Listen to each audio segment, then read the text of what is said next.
ನಮಸ್ಕಾರ, ಇದು ಅಖಾಡ. ನಾವಿವತ್ತು ಅಖಾಡ ಕಿಳಿಯೋ ಹೊತ್ತಿಗೆ ಎಲ್ಲ ಕಡೆಯಿಂದ ನಮಗೆ ಕೇಳಿಬರ್ತಾ ಇರುವಂಥ ಮಾತು ರಿಯಲ್ ಎಸ್ಟೇಟ್ ರಾಜಕಾರಣದ್ದು. ರಾಜಕಾರಣದಲ್ಲಿ ಬೆಳೆಯೋದಕ್ಕೆ, ರಾಜಕಾರಣದಲ್ಲಿ ಉಳಿಯೋದಕ್ಕೆ ದುಡ್ಡು ಬೇಕು, ದುಡ್ಡು ಬೇಕೇ ಬೇಕು, ರಾಶಿ ರಾಶಿ ದುಡ್ಡು ಬೇಕು ಅನ್ನೋದು ನಾವು ಇವತ್ತು ನಿನ್ನೆ ಕಂಡುಕೊಂಡಿರೋ ಸತ್ಯ ಏನಲ್ಲ. ಇದು ಬಹುಶಃ ಭಾರತೀಯ ರಾಜಕಾರಣದಷ್ಟೇ ವಯಸ್ಸು ಈ ಸತ್ಯಕ್ಕೆ ಆಗಿದೆ. ಆದರೆ ದುಡ್ಡು ಹಾಕೋದು, ದುಡ್ಡು ತೆಗೆಯೋದು ಇದು ಮಾತ್ರವೇ ರಾಜಕಾರಣನ ಅಂತನ್ನೋ ಅನುಮಾನ ಬರೋ ರೀತಿ ರಾಜಕಾರಣ ನಡೀತಾ ಇರೋದು ಈಚಿನ ಟ್ರೆಂಡ್. ಬಹುಶಃ ನಾವೆಲ್ಲರೂ ತುಂಬ ಗಾಬರಿ ಆಗಲೇಬೇಕಾದಂಥ ಟ್ರೆಂಡ್. ಒಂದು ಕಾಲದಲ್ಲಿ ರಾಜಕೀಯದಲ್ಲಿ ಹೆಸರು ಮಾಡಬೇಕು, ರಾಜಕೀಯ ನಾಯಕರುಗಳಾಗಬೇಕು ಅಂತ ಅಂದ್ಕೊಂಡವರು ತುಂಬ ಚಿಕ್ಕ ವಯಸ್ಸಿನಿಂದನೇ ಅಧ್ಯಯನ ಮಾಡ್ತಾಯಿದ್ರು, ಅನೇಕ ಚಳವಳಿಗಳಲ್ಲಿ ಭಾಗವಹಿಸ್ತಾಯಿದ್ರು, ಹೋರಾಟ ಮಾಡ್ತಾಯಿದ್ರು, ಆ ಮೂಲಕ ನಾಯಕರಾಗಿ ಬೆಳೆದು ಬರ್ತಾಯಿದ್ರು.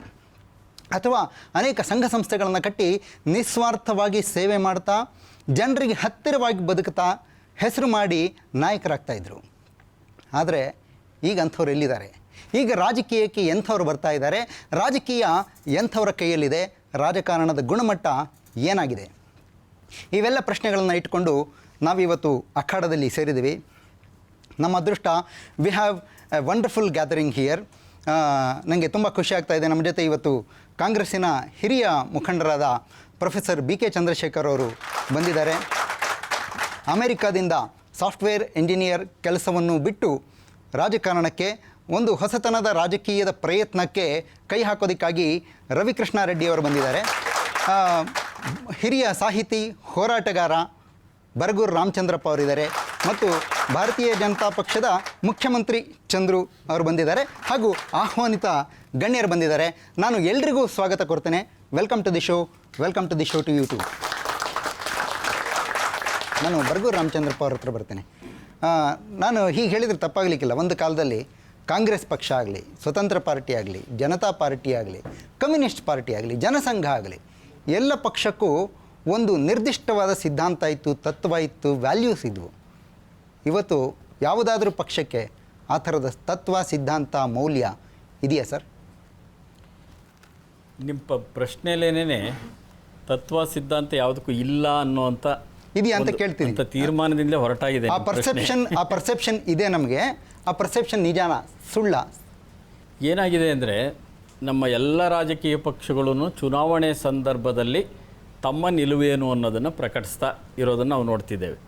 ವಾಸ್ತವವಾಗಿ ನನಗೆ ಅನಿಸಿದ ಮಟ್ಟಿಗೆ ಒಂದೋ ಎರಡೋ ಪಕ್ಷಗಳನ್ನು ಬಿಟ್ಟರೆ ಒಂದು ತಮ್ಮದೇ ಆದಂಥ ಸಾಮಾಜಿಕ, ಆರ್ಥಿಕ ಸಿದ್ಧಾಂತವನ್ನು, ನಿಲುವನ್ನು ಇಟ್ಕೊಂಡಿರುವಂಥ ರಾಜಕೀಯ ಪಕ್ಷಗಳು ಇಂಡಿಯಾದಲ್ಲಿ ಇಲ್ಲ. ನಮ್ಮಲ್ಲಿ ರಾಜಕೀಯ ಪಕ್ಷಗಳು ರಾಜಕೀಯ ಗುಂಪುಗಳಾಗಿ ಪರಿವರ್ತನೆ ಹೊಂದಿವೆ. ಈ ರಾಜಕೀಯ ಗುಂಪುಗಳಾಗಿ ಪರಿವರ್ತನೆ ಹೊಂದಿರೋದ್ರಿಂದಲೇ ಒಂದು ಪಕ್ಷದಲ್ಲಿದ್ದವರು ಇನ್ನೊಂದು ಪಕ್ಷಕ್ಕೆ ಬಹಳ ಸಲೀಸಾಗಿ ಜಿಗಿಯೋಕ್ಕೆ ಸಾಧ್ಯ ಆಗ್ತಿದೆ.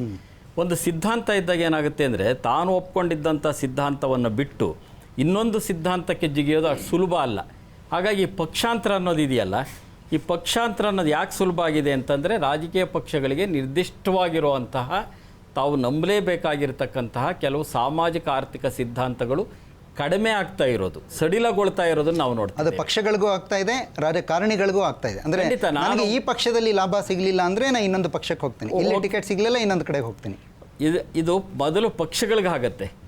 ವಾಸ್ತವವಾಗಿ ಇದು ಪಕ್ಷ ರಾಜಕೀಯ ನಡೆಯುವ ಒಂದು ವ್ಯವಸ್ಥೆಯಲ್ಲಿದ್ದೇವೆ ನಾವು. ನಮ್ಮದೊಂದು ಪಾರ್ಲಿಮೆಂಟ್ರಿ ಪ್ರಭುತ್ವ.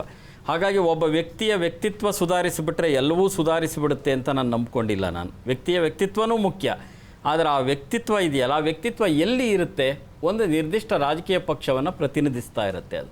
ಯಾಕೆಂದರೆ ಯಾವಾಗಲೂ ಅಧಿಕಾರಕ್ಕೆ ಬರೋದು ನಿರ್ದಿಷ್ಟವಾದ ರಾಜಕೀಯ ಪಕ್ಷಗಳು, ಅದಕ್ಕೆ ಬೆಂಬಲವಾಗಿ ಬೇರೆ ಬೇರೆಯವರು ಬರ್ಬೋದು ಅಷ್ಟೇನೆ. ಹಾಗಾಗಿ ಇಲ್ಲಿ ಪಕ್ಷಗಳಿಗೆ ಮುಖ್ಯವಾಗಿ ಬೇಕಾಗಿರೋದು ಇಂಡಿಯಾ ದೇಶದ ಸಂದರ್ಭದಲ್ಲಿ ನಾನು ಸಾಮಾಜಿಕ ನಿಲುವೇನು, ಇಲ್ಲಿರುವಂಥ ಆರ್ಥಿಕ ಪದ್ಧತಿಯನ್ನು ನಾನು ಯಾವುದನ್ನು ಬೆಂಬಲಿಸ್ತೇನೆ, ನಾನು ಮುಕ್ತ ಆರ್ಥಿಕ ಪದ್ಧತಿ ಬೆಂಬಲಿಸ್ತೇನೆಯೇ, ಮಿಶ್ರ ಆರ್ಥಿಕ ಪದ್ಧತಿ ಬೆಂಬಲಿಸ್ತೇನೆಯೇ, ಬಹುರಾಷ್ಟ್ರೀಯ ಕಂಪನಿಗಳನ್ನು ಬೆಂಬಲಿಸ್ತೇನೆಯೇ, ಅಥವಾ ಈ ಸ್ಥಳೀಯವಾಗಿರ್ತಕ್ಕಂತಹ ನಿಜವಾಗಿ ಈ ದೇಶದಲ್ಲಿರ್ತಕ್ಕಂಥ ತಳಮಟ್ಟದ ಜನರ ಪರವಾಗಿರೋ ಆರ್ಥಿಕ ಪದ್ಧತಿ ಬೇಕೇ? ಇಂಥದ್ರ ಬಗ್ಗೆ ಸ್ಪಷ್ಟವಾದ ನಿಲುವು ಇಲ್ಲದೇ ಇದ್ದಾಗ ಇಂಥ ಒಂದು ರೀತಿಯ ಪ್ರಶ್ನೆಗಳೆಲ್ಲ ಉದ್ಭವ ಆಗುತ್ತೆ. ಅಂಥ ಸನ್ನಿವೇಶಕ್ಕೆ ನಮ್ಮ ಭಾರತೀಯ ರಾಜಕೀಯ ಸಂದರ್ಭ ಬಂದಿದೆ ಅಂತ ಅನಿಸುತ್ತೆ ನನಗೆ. ಬಹುಶಃ ನೀವು ಹೇಳಿದ್ದಪ್ಪ ಭಾಳ ಮುಖ್ಯವಾದ ವಿಚಾರ ಅನಿಸುತ್ತೆ. ನಾನು ಚಂದ್ರವರ ಹತ್ರ ಬರ್ತೇನೆ. ಪಕ್ಷಗಳು ಸಿದ್ಧಾಂತಗಳನ್ನು, ನಿಲುವುಗಳನ್ನು, ತತ್ವಗಳನ್ನು ಇಟ್ಕೊಂಡಿಲ್ಲ ಇವತ್ತು. ಪಕ್ಷಗಳು, ರಾಜಕಾರಣಿಗಳಲ್ಲ, ಪಕ್ಷಗಳ ಮಟ್ಟದಲ್ಲಿ ಇಲ್ಲ ಅನ್ನೋದು ಅದಕ್ಕೆ ಬಹುಶಃ ಉದಾಹರಣೆ, ಯಾವ ಪಕ್ಷದಿಂದ ಯಾರು ಬಂದರೂ ನಮ್ಮ ಪಕ್ಷಕ್ಕೆ ಸೇರ್ಕೋಬಹುದು. ನನಗೆ ಅನುಕೂಲ ಆಗುತ್ತೆ, ನನ್ನ ಯಾವುದೋ ಒಂದು ಕ್ಷೇತ್ರದಲ್ಲಿ ನನಗೆ ಯಾರಿಂದ ಅನುಕೂಲ ಆಗುತ್ತೆ, ಅವರು ನನ್ನನ್ನು ವಿರೋಧ ಮಾಡಿರಲಿ, ನನ್ನ ಕಟ್ಟ ವಿರೋಧಿಯಾಗಿರಲಿ, ಇವತ್ತು ನನ್ನ ಪಕ್ಷಕ್ಕೆ ಬಂದರೆ ನನ್ನ ಸ್ನೇಹಿತರಾಗ್ತಾರೆ. ಈ ಥರದ್ದು ಬಿ ಜೆ ಪಿನಲ್ಲೂ ಆಗ್ತಾಯಿದೆ. B J P party with difference ಅಂತ ಹೇಳ್ಕೊಂಡು ಬಂದಂಥ ಪಾರ್ಟಿ. ಏನು ಡಿಫ್ರೆನ್ಸ್ ಇದೆ ಸರ್ ಬಿ ಜೆ ಪಿನಲ್ಲಿ? ಇಲ್ಲ, ನಿಜ, ನೀವೇ ಹೇಳಿದ್ದೀರಾ, ಪಾರ್ಟಿ ವಿತ್ ಡಿಫರೆನ್ಸ್ ಅಂತ ಇದ್ದಿದ್ದಂತೂ ನಿಜ ತಾನೆ. ಬಿ ಜೆ ಪಿಗೆ ಹೇಳ್ಕೊಂಬಂದಿದ್ದು ನಿಜ ಅಲ್ಲ, ಹೇಳ್ಕೊಂಬಂದಿದ್ದು ನಡ್ಕೊಂಡು ಬಂದಿದ್ದು ಅಟಲ್ ಬಿಹಾರಿ ವಾಜಪೇಯಿ ಅವರು ಜನಸಂಘದಿಂದ ಲೆಕ್ಕ ಹಾಕ್ಕೊಂಡು ಬಂದು ಇಲ್ಲಿ ಪಕ್ಷದ್ದು ನೇರವಾಗಿ ಬರೋದಕ್ಕಿಂತ ಇವ್ರು ಹೇಳ್ದಾಗೆ ಭೂತಕಾಲ, ವರ್ತಮಾನ ಕಾಲ, ಭವಿಷ್ಯತ್ ಕಾಲ, ನಮ್ಮದು ಯಾವುದೇ ಬೆಳವಣಿಗೆಯಲ್ಲಿ ಇವನ್ನೆಲ್ಲ ನಾವು ತುಲನೆ ಮಾಡ್ತಾ ಹೋಗಬೇಕಾಗುತ್ತೆ. ಯಾವುದೇ ಆಗಲಿ, ಸಾಹಿತ್ಯಿಕ ಲೋಕ, ಸಾಂಸ್ಕೃತಿಕ ಲೋಕ, ಆರ್ಥಿಕ ಲೋಕ, ರಾಜಕೀಯ ಲೋಕ, ಮನುಷ್ಯನ ಬದುಕು, ಇದನ್ನು ಇಂದಿನ ಭವಿಷ್ಯತ್ ಕಾಲ, ಇಂದಿನ ನಡೆದಿರೋ ಘಟನೆಗಳು, ಇವತ್ತಿನ ಪರಿಸ್ಥಿತಿ, ಮುಂದಿನ ದಾರಿ, ಇದನ್ನು ಎಲ್ಲ ಪಕ್ಷಗಳು ಸೈದ್ಧಾಂತಿಕವಾಗಿ ಒಪ್ಕೋಬೇಕು ಮತ್ತು ಸಿದ್ಧಾಂತವನ್ನು ಅವರು ಪ್ರಕಟಿಸ್ತಾ ಹೋಗ್ಬೇಕು. ಇಲ್ಲಿ ನೀವು ಹೇಳಿದಾಗೆ ಸಿದ್ಧಾಂತ ಯಾರ್ದು ಕೂಡ ಬದಲಾಗಿಲ್ಲ. ಸಿದ್ಧಾಂತದ ಬಗ್ಗೆ ಚರ್ಚೆ ಮಾಡ್ಬೋದು. ಕಾಂಗ್ರೆಸ್ಸಿನ ಸಿದ್ಧಾಂತ ಒಂದು ವಿಭಿನ್ನವಾಗಿರ್ಬೋದು, ಭಾರತೀಯ ಜನತಾ ಪಾರ್ಟಿದು ಒಂದಿರ್ಬೋದು, ಅಥವಾ ನಮ್ಮ ಸಾಹಿತಿಗಳೇ ಒಂದು ರೀತಿಯ ಸಾಮಾಜಿಕ ಕಳಕಳಿ ಇಟ್ಕೊಂಡಿರ್ತಕ್ಕಂಥ ಅವರದ್ದೇ ಬದ್ಧತೆ, ವ್ಯಕ್ತಿಗಳು ಹೇಳಿದಾಗೆ. ಆದರೆ ವ್ಯಕ್ತಿಗಳ ಬದ್ಧತೆಯಲ್ಲಿ ಕೊರತೆ ಆಗಿದೆಯೇ ಹೊರತು ಪಕ್ಷಗಳ ಸಿದ್ಧಾಂತಗಳಲ್ಲಿ ಕೊರತೆ ಆಗಿಲ್ಲ. ಪಕ್ಷದ ಸಿದ್ಧಾಂತ ಒಂದು ಸಾರಿ ತೀರ್ಮಾನ ಆದಮೇಲೆ ಸಿದ್ಧಾಂತ ಎಲ್ಲೂ ಹೋಗಲ್ಲ. ಸಿದ್ಧಾಂತವನ್ನು ಬದಿಗೊತ್ತಿ ನನ್ನ ವೈಯಕ್ತಿಕ ಆಸೆ ಆಕಾಂಕ್ಷೆಗಳಿಗೆ ರಾಜಕೀಯ ಪಕ್ಷಗಳನ್ನು ಬದಲಾವಣೆ ಮಾಡ್ಕೋತೀನಿ, ಅವತ್ತಿಗೆ ನನ್ನ ಸಮಜಾಯಿಷಿನೂ ಕೊಡ್ತೀನಿ. ಈ ಸಿದ್ಧಾಂತ ಈ ಕಾರಣಕ್ಕೆ ನನಗೆ ಒಪ್ಪದೇ ಇರೋದ್ರಿಂದ, ಈ ಸಿದ್ಧಾಂತ ಇವತ್ತಿಗೆ ಪ್ರಸ್ತುತ ಇರೋದ್ರಿಂದ, ಇವತ್ತು ಸಾಮಾಜಿಕ ಕಳಕಳಿ ನನಗೆ ಇರೋದ್ರಿಂದ ನಾನು ಇದಕ್ಕೆ ಹೋಗಿದ್ದೀನಿ, ಎಲ್ಲ ಒಂದು ಕಡೆ ಅದನ್ನು ಒಪ್ಪಬೇಕು. ಸರ್, ಒಂದು ಪ್ರಾಮಾಣಿಕ ಒಂದು ಉತ್ತರ ಬೇಕು ನಿಮ್ದು. ಒಂದು ಪ್ರಶ್ನೆ ಕೇಳ್ತೇನೆ. ಇವತ್ತು ಭಾರತೀಯ ಜನತಾ ಪಕ್ಷಕ್ಕೆ ಯಾರೋ ಹೊಸಬ್ರು ಸೇರ್ಕೊಳ್ತಾರೆ, ಅವರು ಪಕ್ಷದ ಸಿದ್ಧಾಂತವನ್ನು ಒಪ್ಕೊಂಡು ಬರ್ತಾರೆ, ನಂಬ್ಕೊಂಡು ಬರ್ತಾರೆ ಅಂತ ತಾವು ನಂಬ್ಕೊಂಡಿದ್ದೀರಾ? ಪಕ್ಷದ ಸಿದ್ಧಾಂತವನ್ನು ಒಪ್ಕೊಂಡ್ಬರೋರು ಚುನಾವಣೆಯ ವೇಳೆಯಲ್ಲಿ ಬರೋದಿಲ್ಲ. ಚುನಾವಣೆ ವೇಳೆಯಲ್ಲಿ ಎಲ್ಲರಿಗೂ ಕೂಡ ಅಧಿಕಾರ ಹಿಡಿಬೇಕು ಅನ್ನೋ ಕಾರಣದಿಂದ ಶಕ್ತಿಯುತವಾದಂಥ ವ್ಯಕ್ತಿಗಳು, ಪ್ರತಿಷ್ಠಿತ ವ್ಯಕ್ತಿಗಳು, ಸಾಮಾಜಿಕ ವ್ಯವಸ್ಥೆಯಲ್ಲಿ ಸಮಾಜದ ವ್ಯಕ್ತಿಗಳು ಅನಿವಾರ್ಯವಾಗಿ ನಾವು ಅಧಿಕಾರಕ್ಕೆ ಎಲ್ಲೋ ಒಂದು ಕಡೆ ಕೊರತೆಗಳು ಕಂಡಾಗ ಇಂತಹ ರಾಜಿ ಸೂತ್ರಗಳನ್ನು ಎಲ್ಲ ಪಕ್ಷಗಳು ಈ ಡೆಮೊಕ್ರೆಟಿಕ್ ಪ್ರಜಾಪ್ರಭುತ್ವದ ವ್ಯವಸ್ಥೆಯಲ್ಲಿ ಒಪ್ಪಿದ್ದೀವಿ. ಯಾವ ವ್ಯಕ್ತಿ ಚುನಾವಣೆಯ ಸಂದರ್ಭ ಅಲ್ಲದೆ ಇದ್ದಾಗ ಒಂದು ಪಕ್ಷವನ್ನು ತ್ಯಜಿಸಿ ಅದಕ್ಕೆ ಕಾರಣಗಳನ್ನು ಕೊಟ್ಟು ಇನ್ನೊಂದು ಪಕ್ಷಕ್ಕೆ ಸೇರ್ತಾನೋ ಅವನಲ್ಲಿ ಬದ್ಧತೆ ಅಂತೂ ಇರುತ್ತೆ ಅಂತ ನನಗೆ ನಂಬಿಕೆ ಇದೆ. ಇಂಥ ಸಮಯದಲ್ಲಿ ಬಂದಾಗ ಅದು ಸಂಪೂರ್ಣವಾಗಿ ಬದ್ಧತೆ ಮೇಲೆ ಬಂದಿರೋದಿಲ್ಲ, ವ್ಯಕ್ತಿಗತ ಆಸೆ ಆಕಾಂಕ್ಷೆಗಳಿಗೂ ಬಂದಿರಬಹುದು. ಓಕೆ, ನಮ್ಮ ಸ್ನೇಹಿತರು ಮಾತಾಡೋಕ್ಕೆ ಮುಂಚೆ ಎರಡು ಪಾಯಿಂಟ್ ಹೇಳಬೇಕು. ನಾವು ರಾಜಕೀಯ ಪಕ್ಷಗಳು ವ್ಯಕ್ತಿಗಳು ಅಂತ ಒಂದು ಡೈಕಾಟಮಿ ಮಾಡಬಾರ್ದು. ಚಂದ್ರು ಸ್ವಲ್ಪ ಹೇಳಿದ್ರು ಮಾತಾಡುವಾಗ, ಈ ವ್ಯಕ್ತಿಗಳು ರಾಜಕೀಯ ಪಕ್ಷಗಳ ಮಧ್ಯೆ ತಿಕ್ಕಾಟ ಇರುತ್ತೆ, ಸಂವಾದ ಇರಬಹುದು, ಸ್ಪಂದನ ಇರಬಹುದು, ಒಟ್ಟಾರೆ ಅದ್ರ ಮೇಲೆ ಡಿಪೆಂಡ್ ಆಗುತ್ತೆ ಅನ್ಸ. ಅವ್ರು ಹೇಳಿದ್ದು ಸರಿ. ನೀವು ಮೊದಲು ಹೇಳಿದಾಗಲೇ ನಾನು ಅಂದ್ಕೊಂಡೆ, ವ್ಯಕ್ತಿಗಳು ಕೂಡ ಎಷ್ಟು ಅವಕಾಶವಾದಿಗಳಾಗಿರ್ತಾರೆ ಅಂತಂದರೆ, ನಾನು ಇಲ್ಲಿದ್ದರೂ ಒಂದೇ ಅಲ್ಲಿದ್ದರೂ ಒಂದೇ, ಬಿಡಿ ಸರ್ ಅದನ್ನೆಲ್ಲ ಯಾರು ಕೇಳ್ತಾರೆ ಇವೆಲ್ಲ ಅಂತ ಹೇಳಿ ಮಾಡೋಣ ಅನ್ನೋದು ಒಂದು. ಆದರೆ ಆ ತಿಕ್ಕಾಟದ ಹೇಳಿದ್ನಲ್ಲ ನಾನು, ಅಂಥ ರಾಜಕೀಯ ಪಕ್ಷಗಳು ಈಗ ತಾನೇ ಅವ್ರು ಹೇಳಿದಾಗೆ ಈ ಥರ ನೀನು ಅವಕಾಶವಾದಿ ಮನೋಧೋರಣೆಯನ್ನು ಬಹಿರಂಗವಾಗಿ ಪ್ರದರ್ಶಿಸಿ ಇಲ್ಲಿ ಬಂದು ಸೇರ್ಕೊಳ್ಳೋದಕ್ಕೆ ನಾವು ಕೊಡೋದಿಲ್ಲ ಅಂತ ಹೇಳುವ ಒಂದು ದಾಷ್ಟಿಕ ಬೇಕು ಅವರಿಗೆ, ಅಲ್ವಾ? ಪಕ್ಷಗಳಿಗೆ ಎರಡೂ ಡಿಪೆಂಡೆಂಟ್, ಅದು ಅಥವಾ ಇದು ಅಂತ ಹೇಳಬೇಡಿ. ಬರೀ ರಾಜಕೀಯ ಪಕ್ಷಗಳು ಸಿದ್ಧಾಂತ ಅಂತ ಮಾತಾಡಿದ್ರೆ, ಚಂದ್ರು ಅವರು ರಾಮಚಂದ್ರಪ್ಪನವ್ರು ಹೇಳಿದಾಗೆ ಪ್ರತಿ ಸಾರಿ ಒಂದು ಸಿದ್ಧಾಂತ, ಮೂಲಭೂತ ಸಿದ್ಧಾಂತ ಅಂತ ಇದೆಯಪ್ಪ. ಈಗ ಕಾಂಗ್ರೆಸ್ ಪಕ್ಷಕ್ಕೆ ಕನಿಷ್ಠ ಇರ್ರೆಡ್ಯೂಸಿಬಲ್ ಒಂದು ಕಮಿಟ್ಮೆಂಟ್ ಇದೆ, ಅದು ಧರ್ಮ ನಿರಪೇಕ್ಷತೆ ಬಗ್ಗೆ ಇರಬೇಕು, ಎಲ್ಲ ಜಾತಿಯವ್ರನ್ನೂ ಒಟ್ಟುಗೂಡಿಸಿ ನಾವು ಮಾಡಬೇಕು ಅನ್ನೋದು ಚರ್ಚೆ ಒಂದು ಕಡೆ ಇರಲಿ, ಸಿದ್ಧಾಂತದ ಮಟ್ಟದಲ್ಲಿ ಇರುತ್ತೆ, ಅದಿರುತ್ತೆ. ಪ್ರಾಕ್ಟಿಕಲಿ ಅವ್ರು ಹೇಳಿದಾಗ ಎಲ್ಲ ಪಕ್ಷಗಳು ಒಂದೇ, ಆಪರೇಷನಲ್ ಆಗಿ ಅನುಷ್ಠಾನದಲ್ಲಿ ಏನು ಮಾಡ್ತಿದೆ ಎಲ್ಲ ಪಾರ್ಟಿಗಳು ಅನ್ನೋದೇ ಮುಖ್ಯ ಆಗುತ್ತೆ ಹೊರತು ಬರೀ ಪುಸ್ತಕದಲ್ಲಿ ಇರುವ ಒಂದು ಸಿದ್ಧಾಂತ ಅಲ್ಲ ಮತ್ತು ಮ್ಯಾನಿಫೆಸ್ಟೋ ಅಲ್ಲ ಅಂತ ಅನ್ಸುತ್ತೆ ನನಗೆ. Okay, fine. ನಾವು ರಾಜಕೀಯದ ಗುಣಮಟ್ಟದ ಬಗ್ಗೆ ಮಾತಾಡಲಿಕ್ಕೆ ಅಖಾಡದಲ್ಲಿ ಸೇರ್ಕೊಂಡಿದ್ದೀವಿ. ರೆಡ್ಡಿ ಅವರೇ, ನೀವು ಅಮೆರಿಕಕ್ಕೆ ಹೋಗಿ ನಿಮ್ಮ ಉದ್ಯೋಗದಲ್ಲಿ ತುಂಬ ಯಶಸ್ಸನ್ನು ಕಂಡು ಬಂದಿರುವಂಥವ್ರು, ಸಾಫ್ಟ್ವೇರ್ ಇಂಜಿನಿಯರ್. ರಾಜಕಾರಣಕ್ಕೆ ಬಂದಿದ್ದೀರಿ, ಯಾಕೆ ಬಂದಿದ್ದೀರಿ ಸರ್? ನಮ್ಮಲ್ಲಿ ಭಾಳಷ್ಟು ಇಂಟೆಲೆಕ್ಚುಯಲ್ಸು ಬರಿತಾ ಹೋಗ್ತಾರೆ, ಇದು ಸ್ಥಿತಿ ಸರಿ ಇಲ್ಲ, ಅದು ಸರಿ ಇಲ್ಲ, ಹಾಗೆ ಹೀಗೆ ಅಂತ. 15-20 ವರ್ಷಗಳಿಂದ ನೋಡಿದ್ರೆ ಯಾರು ಬರೀತಿದ್ರು, ಈ ರೈಟರ್ಸು, ಇಂಟೆಲೆಕ್ಚುಯಲ್ಸ್ ಅಂತ ನಾವೇನು ಹೇಳ್ತೀವಿ, ಅವ್ರಿಗೊಂದು ಬದ್ಧತೆ ಇತ್ತು, ಅದನ್ನು ತಾವು ಹೇಳಿದ್ದನ್ನು ಆಗಾಗ ಪ್ರಯತ್ನವೂ ಪಡ್ತಾಯಿದ್ರು. ಬಟ್ ಈಗ ಒಂದು 10-15 ವರ್ಷಗಳಲ್ಲಿ ಅದು ತುಂಬ ಕಮ್ಮಿ ಆಗೋಗಿದೆ. ಸೊ ಹಾಗಾಗಿ ನಾನು ವ್ಯವಸ್ಥೆ ಸರಿ ಇಲ್ಲ, ಇದು ಕೆಟ್ಟೋಗಿದೆ ಅಷ್ಟೇ ಬೋಧನೆ ಮಾಡಿಬಿಟ್ಟು ಸುಮ್ಮನೆ ನನ್ನ ತುರಿಕೆ ಥರಕ್ಕೆ ತಿರುಗಿಸ್ಕೊಂಡ್ಬಿಟ್ಟು ಸುಮ್ಮನೆ ಇರಬಾರ್ದು. ನಾವು ವ್ಯವಸ್ಥೆ ಒಳಗಡೆ ಸೇರ್ಕೋಬೇಕು. ಇವತ್ತು ಕೆಡ್ತಿರೋ ರಾಜಕಾರಣದಲ್ಲಿ ನಮ್ಮ ಮಕ್ಕಳಿಗೆ ನಾವು ಕೊಡ್ತಿರುವಂತಹ ನಾಯಕರನ್ನ ಯೋಚನೆ ಮಾಡಿ ನಾವು ಇದ್ರ ಬಗ್ಗೆ ಏನಾದರೂ ಮಾಡಬೇಕು. ಒಂದು ಮೌಲಿಕವಾದ, ಬೌದ್ಧಿಕವಾದ, ನೈತಿಕವಾದ ಪ್ರತಿಭಟನೆ ಇವತ್ತು ಆಗ್ತಿರೋ ರಾಜಕಾರಣಕ್ಕೆ ಸಲ್ಲಿಸಬೇಕು ಅನ್ನೋ ಒಂದೇ ಕಾರಣಕ್ಕೆ ಕೆಡ್ತಿರೋ ರಾಜಕೀಯಕ್ಕೆ ಒಂದು ಹೊಸ ಬ್ರೆತ್ ಫ್ರೆಶ್ ಏರ್ ಕೊಡ್ಲಿಕ್ಕೆ ಬಂದಿದ್ದೀರಿ. ಆ ಥರ ಕೊಡಬೇಕು ಅಂದ್ರೆ ರಾಜಕಾರಣ ಕೆಡ್ತಾ ಇದೆ ಅನ್ನೋದು ಇದೆ ಅಲ್ಲಿ ಹಿಂದೆ. ರಾಜಕಾರಣ ಕೆಟ್ಟಿದೆ, ಮೊದಲಿಂದನೂ ಕೆಡ್ತಾ ಇದೆ, ಅದು ಇನ್ನೂ ಕೆಡ್ತಾ ಇರುತ್ತೆ. ಆದರೆ ಈ ಸಲ ಕೆಟ್ಟಿರುವಷ್ಟು ಕರ್ನಾಟಕದ 50-60 ವರ್ಷಗಳ ಇತಿಹಾಸದಲ್ಲಿ ಈ ಸಲ ಕೆಟ್ಟಿರುವಷ್ಟು ಕೆಟ್ಟದಾಗಿ ಬಹುಶಃ ಇಲ್ಲಿ ತನಕ ಕೆಟ್ಟಿಲ್ಲ ಅಂದರೆ ನಮ್ಮ ಇಲ್ಲಿ ಇರತಕ್ಕಂಥ ಹಿರಿಯರು ಬಹುಶಃ ಅದನ್ನು ಅಲ್ಗಳೆಯೋದಿಲ್ಲ. ನಾನು ಅವ್ರ ಹತ್ರ ಮಾತಾಡ್ಲಿಕ್ಕೆ ಮುಂಚೆ ನಾನು ಆಹ್ವಾನಿತ ಗಣ್ಯರ ಹತ್ರ ಬರ್ತೀನಿ. ರೆಡ್ಡಿಯವರು ಒಂದು ಮಾತು ಹೇಳಿದರು, ಬಹುಶಃ ಕರ್ನಾಟಕದ ರಾಜಕೀಯ ಇವತ್ತು ಕೆಟ್ಟಿರೋಷ್ಟು ಬಹುಶಃ ಹಿಂದೆಂದು ಕೆಟ್ಟಿರಲಿಕ್ಕಿಲ್ಲ ಅಂತ. ನೀವು ಒಪ್ತೀರಾ ಆ ಮಾತನ್ನು? ಹೇಳಿ, ಯಾಕೆ ಹಾಗನ್ಸುತ್ತೆ? ಇವಾಗ ಯಾವುದೇ ಒಂದು ಪಕ್ಷ ಇರ್ಬೋದು, ಯಾವುದೇ ಪಕ್ಷದ ಬೇರೆ ಪಕ್ಷಗಳ ನಾಯಕರುಗಳಿರ್ಬೋದು, ಆ ಟಿಕೆಟ್ ತಗೊಳ್ಳಿಕ್ಕೆ ಅವ್ರು ಏನು ಪ್ರಯತ್ನ ಪಡ್ತಿದ್ದಾರೆ, ಯಾವ ದಾರಿಗಳನ್ನ ನಡೀತಾ ಇದ್ದಾರೆ, ಮತ್ತು ಆ ಚುನಾವಣೆಗಳಲ್ಲಿ ಅವ್ರು ಗೆಲ್ಲಬೇಕಾದ್ರೆ ಏನು ಮಾಡಬೇಕು, ಏನೇನು ಮಾಡ್ತಾ ಇದ್ದಾರೆ, ಏನೇನು ಮಾಡಲಿಕ್ಕೆ ಪ್ರಯತ್ನ ಪಡ್ತಾ ಇದ್ದಾರೆ. ಇದೆಲ್ಲ ಕಸರತ್ತುಗಳು ಹಿಂದೆ ಎಲ್ಲ ಎಲೆಕ್ಷನ್ಗಳಲ್ಲೂ ಆಗ್ತಾ ಇತ್ತು. ಈಗ ಹಿಂದಿಗಿಂತ ಮಟ್ಟದಲ್ಲಿ ಆಗ್ತಾ ಇರಲಿಲ್ಲ.